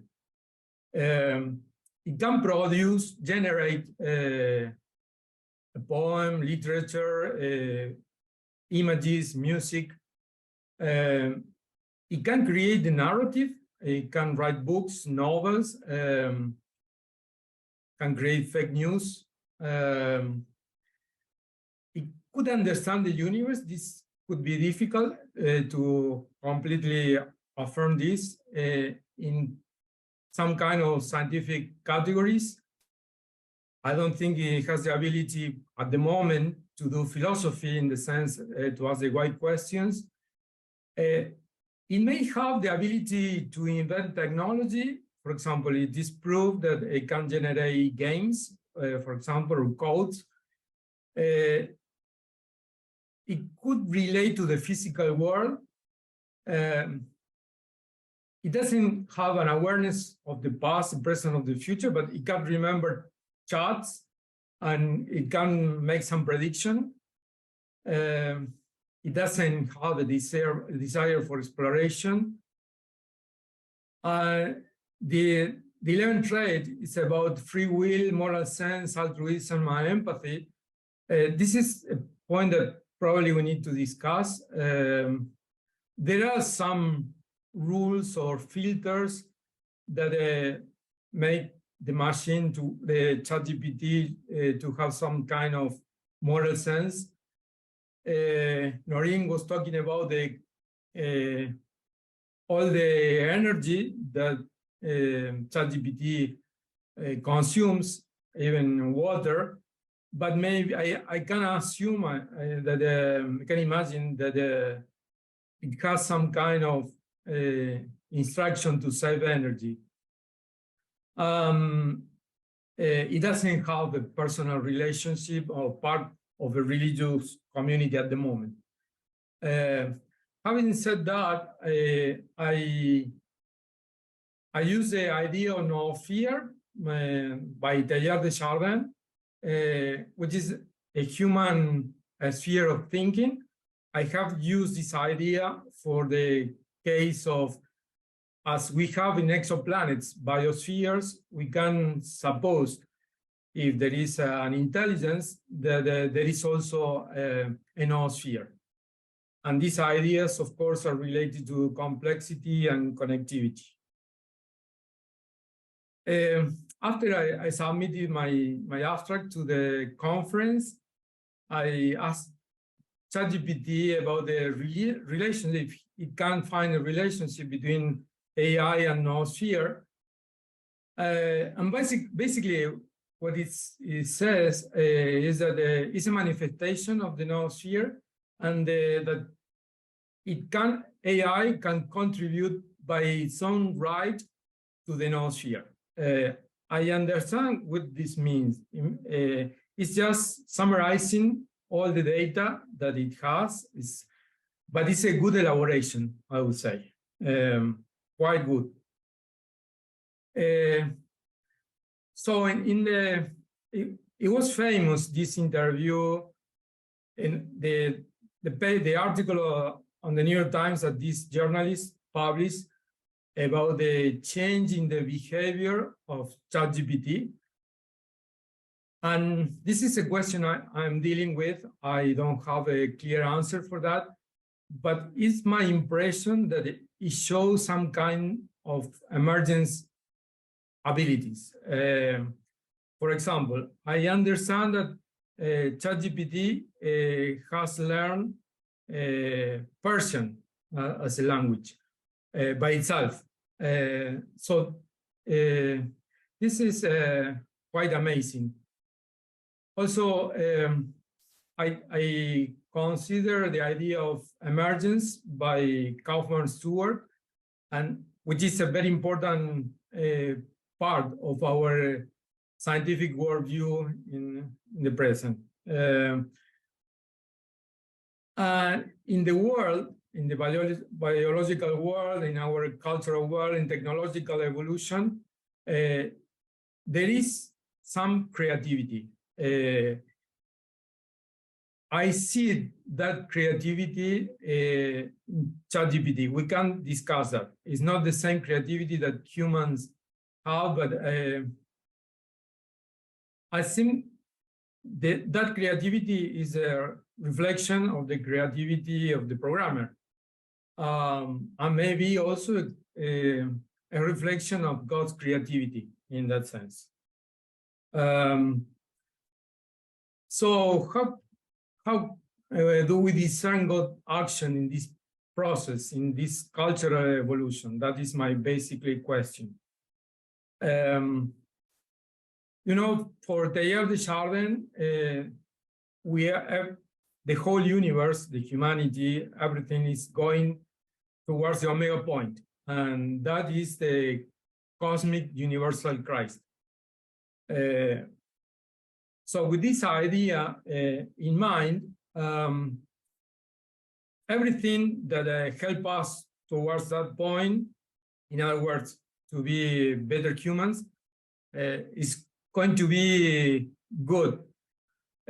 On the other side, I also realize that there are some existential risks regarding jobs. There are some jobs that probably will disappear very soon. Higher education, not only in the sense that if we are going to allow the students to use ChatGPT to write a paper, but something that is more important is that perhaps some students that are studying to achieve a degree in some career, maybe at the end of their studies, that career won't exist anymore. So this is a real risk. Also, as we are seeing, there is a cultural impact.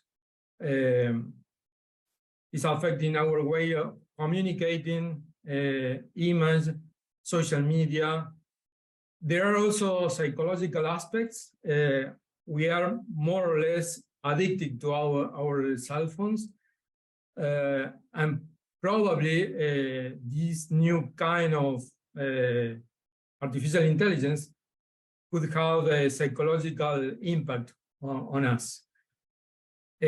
And also there is a question about unaligned AI systems. Some goals, like in the movie 2001, that HAL, the computer, has a goal that the astronauts ignore.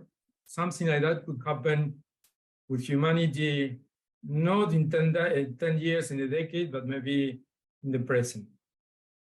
So, will artificial intelligence assist to be better humans? Is a question. Are we moving closer to the omega point? I think prudence will help, but not fear. I mean, we have to be prudent, of course, but fear paralyzes us. And I don't think it's a good advisor, fear.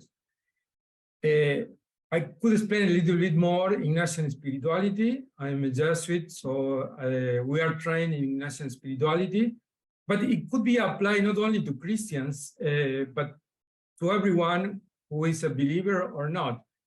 Because the idea would be what help us to be better humans and what are the tools that separate us from that goal. Also, I think it's important, urgent, maybe the collaboration between governments, universities, and tech companies. And finally, I dare to make a proposal, suggestion to the organizers. When I was a member of the Pontifical Academy of Sciences as director of the Vatican Observatory, there, after every meeting, every conference, study weeks are called there. It could be about galaxies, it could be about biology, but there was at the end a kind of final statement. And I think it could be helpful at the end of this conference or after each of these 3 conferences to have no more than a page or 2 where we can express those important things that we agree, that with the social media, we can make available to the public. This is what people are thinking and could be helpful to the academic and tech company communities that maybe they don't talk to each other or to governments. I think that would be a suggestion. And thank you very much for your attention. Well, thank you very much, Jose. That last one is very interesting, and certainly on Thursday, when we have just the discussion amongst participants, that's something that we could revisit and see whether there's interest in that.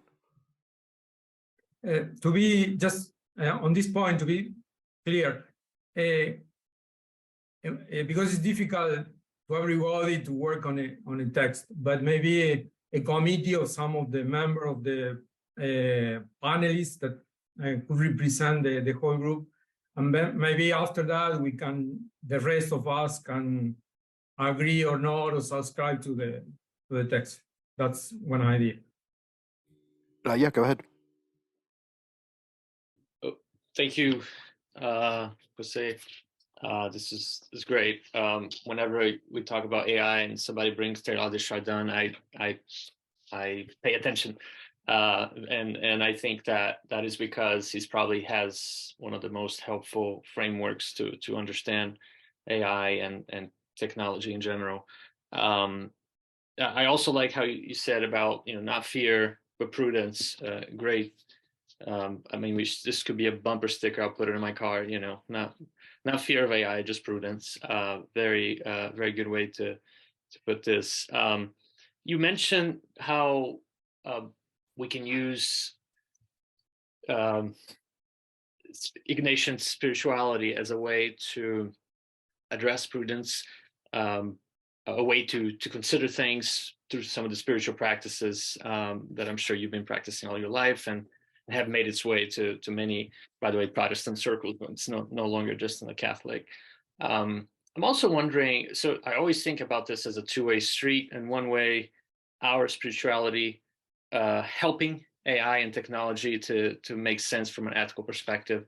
But I wonder the other way around, how the emergence of AI is also forcing us to think theologically differently, to maybe update our theological models and maybe rethink about how we even think about who we are as humans, who God is.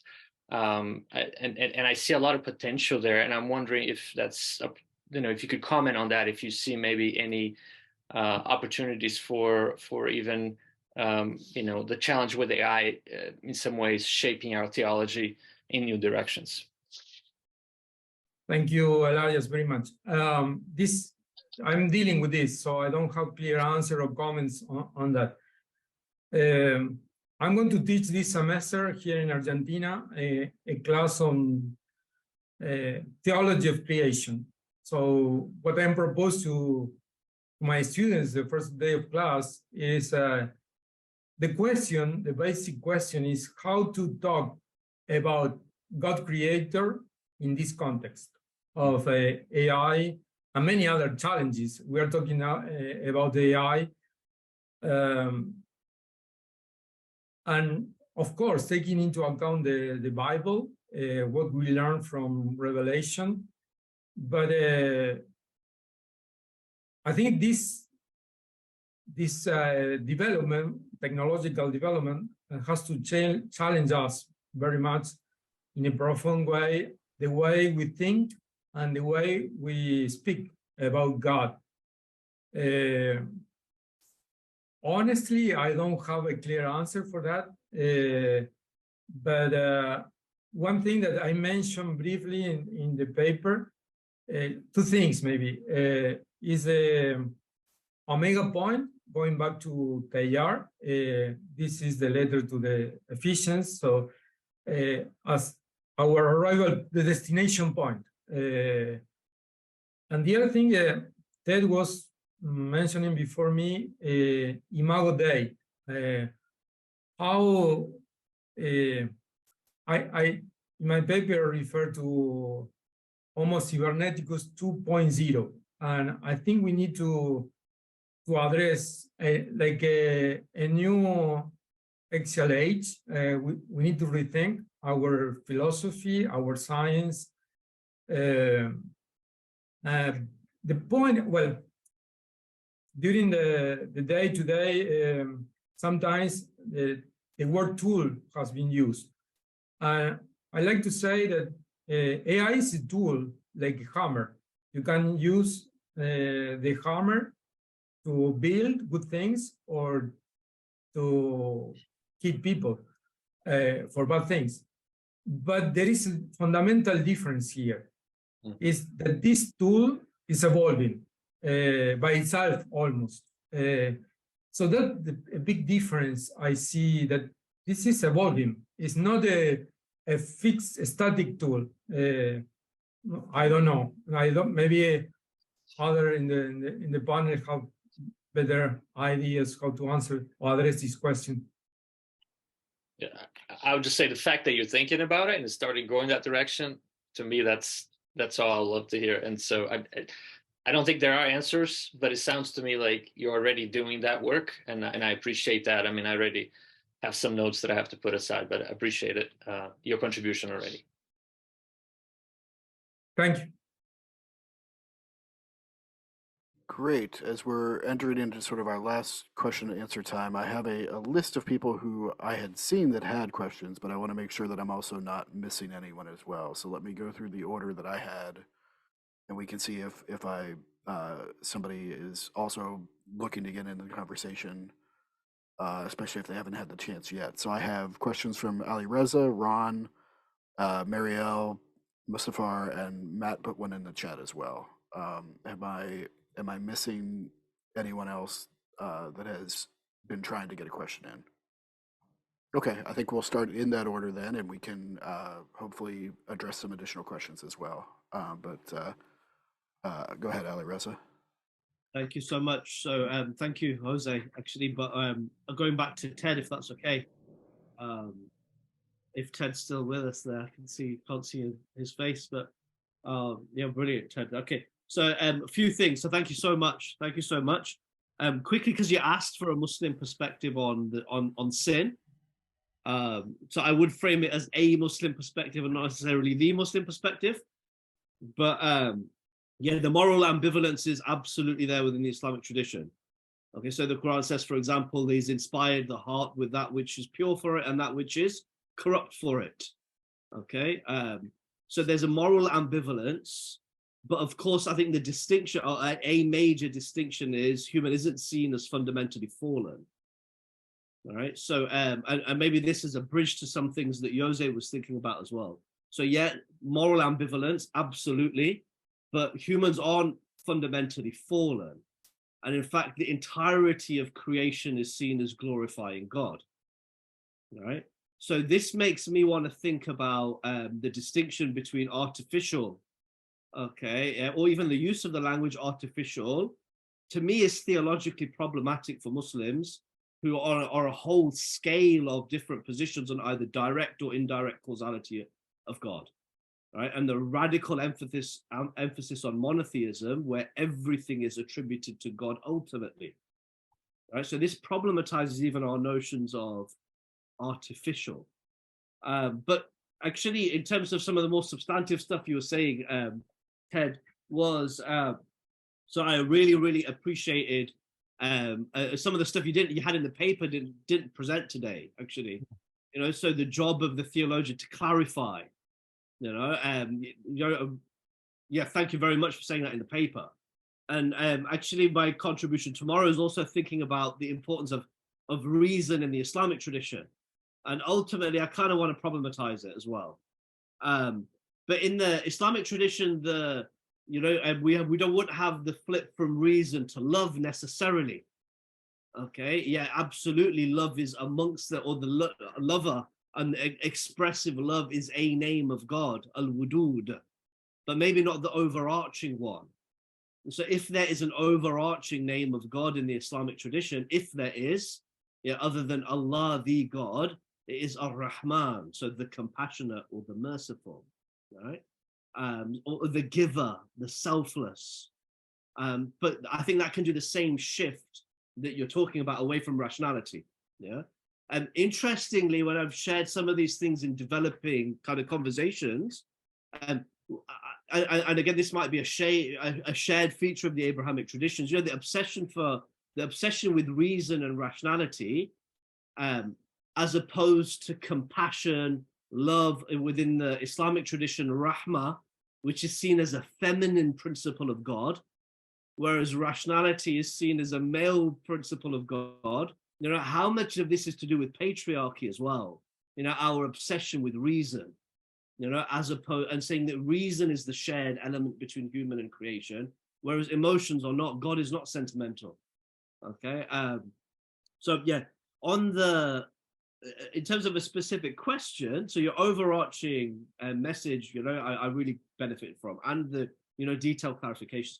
The only point which I would possibly push back on, and in some ways it's a distraction from your overall message, but the issue of might robots make moral decisions in the future? All right, so in the paper you quote Mark there, actually. Interestingly, Mark Graves is with us, right? But again, it seems to me that theologically I can't rule out that possibility. Okay, so if God is the creator, yeah, God is free, God is absolutely powerful, all right, there is no reason for me to say that, yeah, you know, intentionality can't be bestowed on something else in the future. Okay, relationality can't be bestowed on something else in the future. So to rule out the absolute possibility of non-humans not having moral capacity, for me, is theologically problematic, and may spin back on some of the issues that you were discussing, ultimately about an anthropocentrism, right? Okay, is that we want to maintain human distinction, but theologically, it's about God. Okay, and really we can, and yeah, so that's the, so that would be the one pushback that I had, and would love to hear any thoughts or comments in response. Well, thank you very much. What you say doesn't surprise me, and I think the overlap with Christian anthropology is extensive and sufficient, I think, to be able to make some predictions about what to expect in the future. With regard to the issue of whether or not AI itself could be moral, let me test a hypothesis. I'll bet you AI could be moral in the deontological or decisionist sense, but not in the virtuous sense. I think that the engineers of the front end probably could program AI to obey certain commandments that would be invoked in relevant moments. But I doubt, correct me if I'm wrong, that you could ask AI to become virtuous in the sense that Braden or Brian or other classic virtue thinkers would want a human person to be. Be that as it may, if what Jeffrey Hinton wants are guardrails to help prevent AI from going rogue, I think maybe deontological ethics on the part of AI would be good enough. I don't know. Thank you. Okay, Ron messaged me and said that he's okay for now, so I think we'll go ahead and move on to Marielle's question then. Hello. I wanted to say thank you to all of the presenters today, but also for José's points about Ignatius spirituality and discernment. I just thought that those are really interesting and worth further unpacking, maybe in some future Q&As, especially because I think it does relate to some questions that we're pointing to with respect to the intellect and rationality and wisdom as also involving a spiritual practice and a spiritual component. But I had some particular questions for Ted, and I wanted to mention that I really enjoyed Ted's paper, and I think that I resonate with a lot of concerns that you have about identifying AI as within the Imago Dei, and also agree with your distinction that it's possible to attribute to AI a deontological ethics rather than a virtue ethics. And I just wanted to draw a couple other connections, especially with the question on intellect.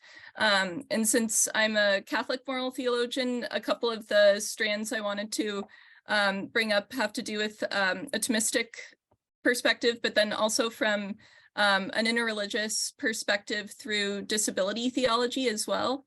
And Miguel Romero is an author that sort of overlaps those two fields, in that he's a disability theologian who's also retrieving Thomas and talking about what it means to describe the human being in the Aristotelian sense as a rational animal, and talking about how reason, more than just viewing it as being capable of collecting information or retrieving information, also has to do with the inherent ability of the person to incline toward and to detect good.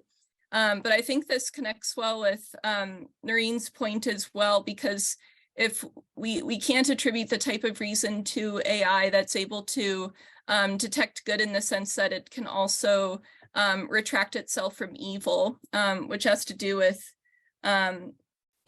Noreen's very important point that there's important practices that humans need to instill in order to avoid participating in systematic problems in even subtle ways that keep them from being able to push back on and to object and to maintain a human instinct to abhor evil and to participate in that evil. And I had a few other comments, but I also want to make space for other presenters. But I was just also thinking about sort of multiple levels of the understanding of the Imago Dei with respect to the intellect and the will, being able to love the good, and the person being able to gift of oneself. As you were mentioning, Ted, the importance of the identification of the self and gifting of oneself in a way that models God's gift. And then also a Thomistic distinction between image and likeness as well, that maybe obviously AI cannot, and technology in general cannot replace the role of grace, but in considering a distinction between the inherent image of God that all persons possess and a likeness that can be built up or exhibited over practices, or a character that's built over the lifetime of a person. Perhaps even interaction with AI can be a way to build virtue if done well, that brings a person closer in likeness rather than further, without attributing AI as a source or a means to that growth. But I bring these up because I was wondering what you thought about maybe that approach to reason that is from Miguel Romero's approach, as one having to do with detecting the good, but also distinguishing it from that which is not good, and whether you thought that might be helpful for some of those questions about complexifying our understanding of intellect. Well, thank you for all of that. I wonder if you're a Thomist, if you're also an Aristotelian. I'm an unabashed Platonist, and I think these things need to be discussed so that we come up with a theory of reason or a theory of intelligence. For Plato, if you pursue truth in a rational way, you eventually end up with the good. There's an inherent connection between your and my rational thought and the good. Well, St. Augustine came along and messed that up by saying, no, it's not that simple, because you've got the will. If you will the good, then your reason will apprehend the good. But if you will evil, you actually will find yourself in untruth. You'll find yourself in darkness. So the light actually comes from the will rather than the mind. And as I said earlier, the only human intelligence, the only intelligence we know that is our model is that includes the human self, which is the one that does the willing. And so I think we need a theory that connects goodness, rightness, etc., with intelligence and reason and that kind of thing. Would artificial intelligence, if left all alone to teach itself, would it eventually lead to the good? I think Plato would probably say yes, but I have a hunch that the Muslims and Christians might have a little doubt about that, because the will plays, such an important role in giving reason its direction. And I don't know anyone who has been working on artificial intelligence theoretically who has kind of put those things together. Maybe you all know somebody, but I don't. But I think we need to get an accurate understanding of, or at least a better understanding of the relationship between intelligence, reason, will, the good, etc. So that's why I suggested in response to Ali Reza that if we want AI itself to be ethical, chances are we have to tell it how to be ethical. It's not likely, despite its intelligence, it's not likely to discover the good on its own. And I'm laying that out there as a hypothesis. I'm not absolutely sure. I know that that I've got that one right. I want to add a footnote to what Ted just said, coming back to things that Muzaffar and Alireza have said. Who gets to decide what is good? Noreen, I know you are a relativist, for heaven's sake. Well, I'm not saying I am, but I do think, that they are making the point that here in the Western world, we have a small cadre of mostly young white men who are building this AI, and they're working within a capitalist system of large corporations and or venture capital money. And as long as we're in that system, what they're going to decide is good probably isn't what you have in mind, Ted. I think you're absolutely right on that. So it sounds like we need guardrails for the guardrails, because you're right that the actual programmers who give us the ethical guardrails are the ones in charge, and their moral orientation could be twisted by their own lust for power. And so they're going to put in goodness for what's good for them. And all the more reasons for making this more democratic than it has been up until this particular point. So back to what we were saying earlier, somewhat humorously. So if Jeffrey Hinton and Elon Musk are not looking our way when they say, hey, we need ethics, I think we ought to be running in and offering them all more ethics than they probably are asking for. Thank you for all of those comments. I really like your motion to look more into the interaction between the will and the intellect, and I agree with that line of reasoning, especially since Edith Stein too is a Platonist as well. So thank you.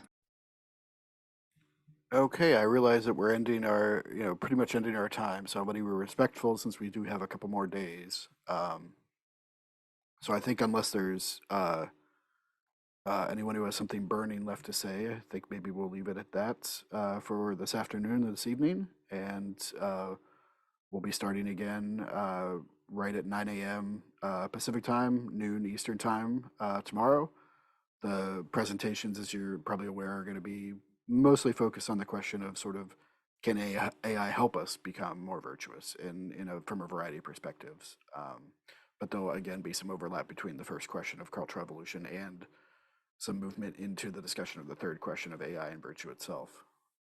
So Thanks for a really exciting first day. And we'll see you tomorrow.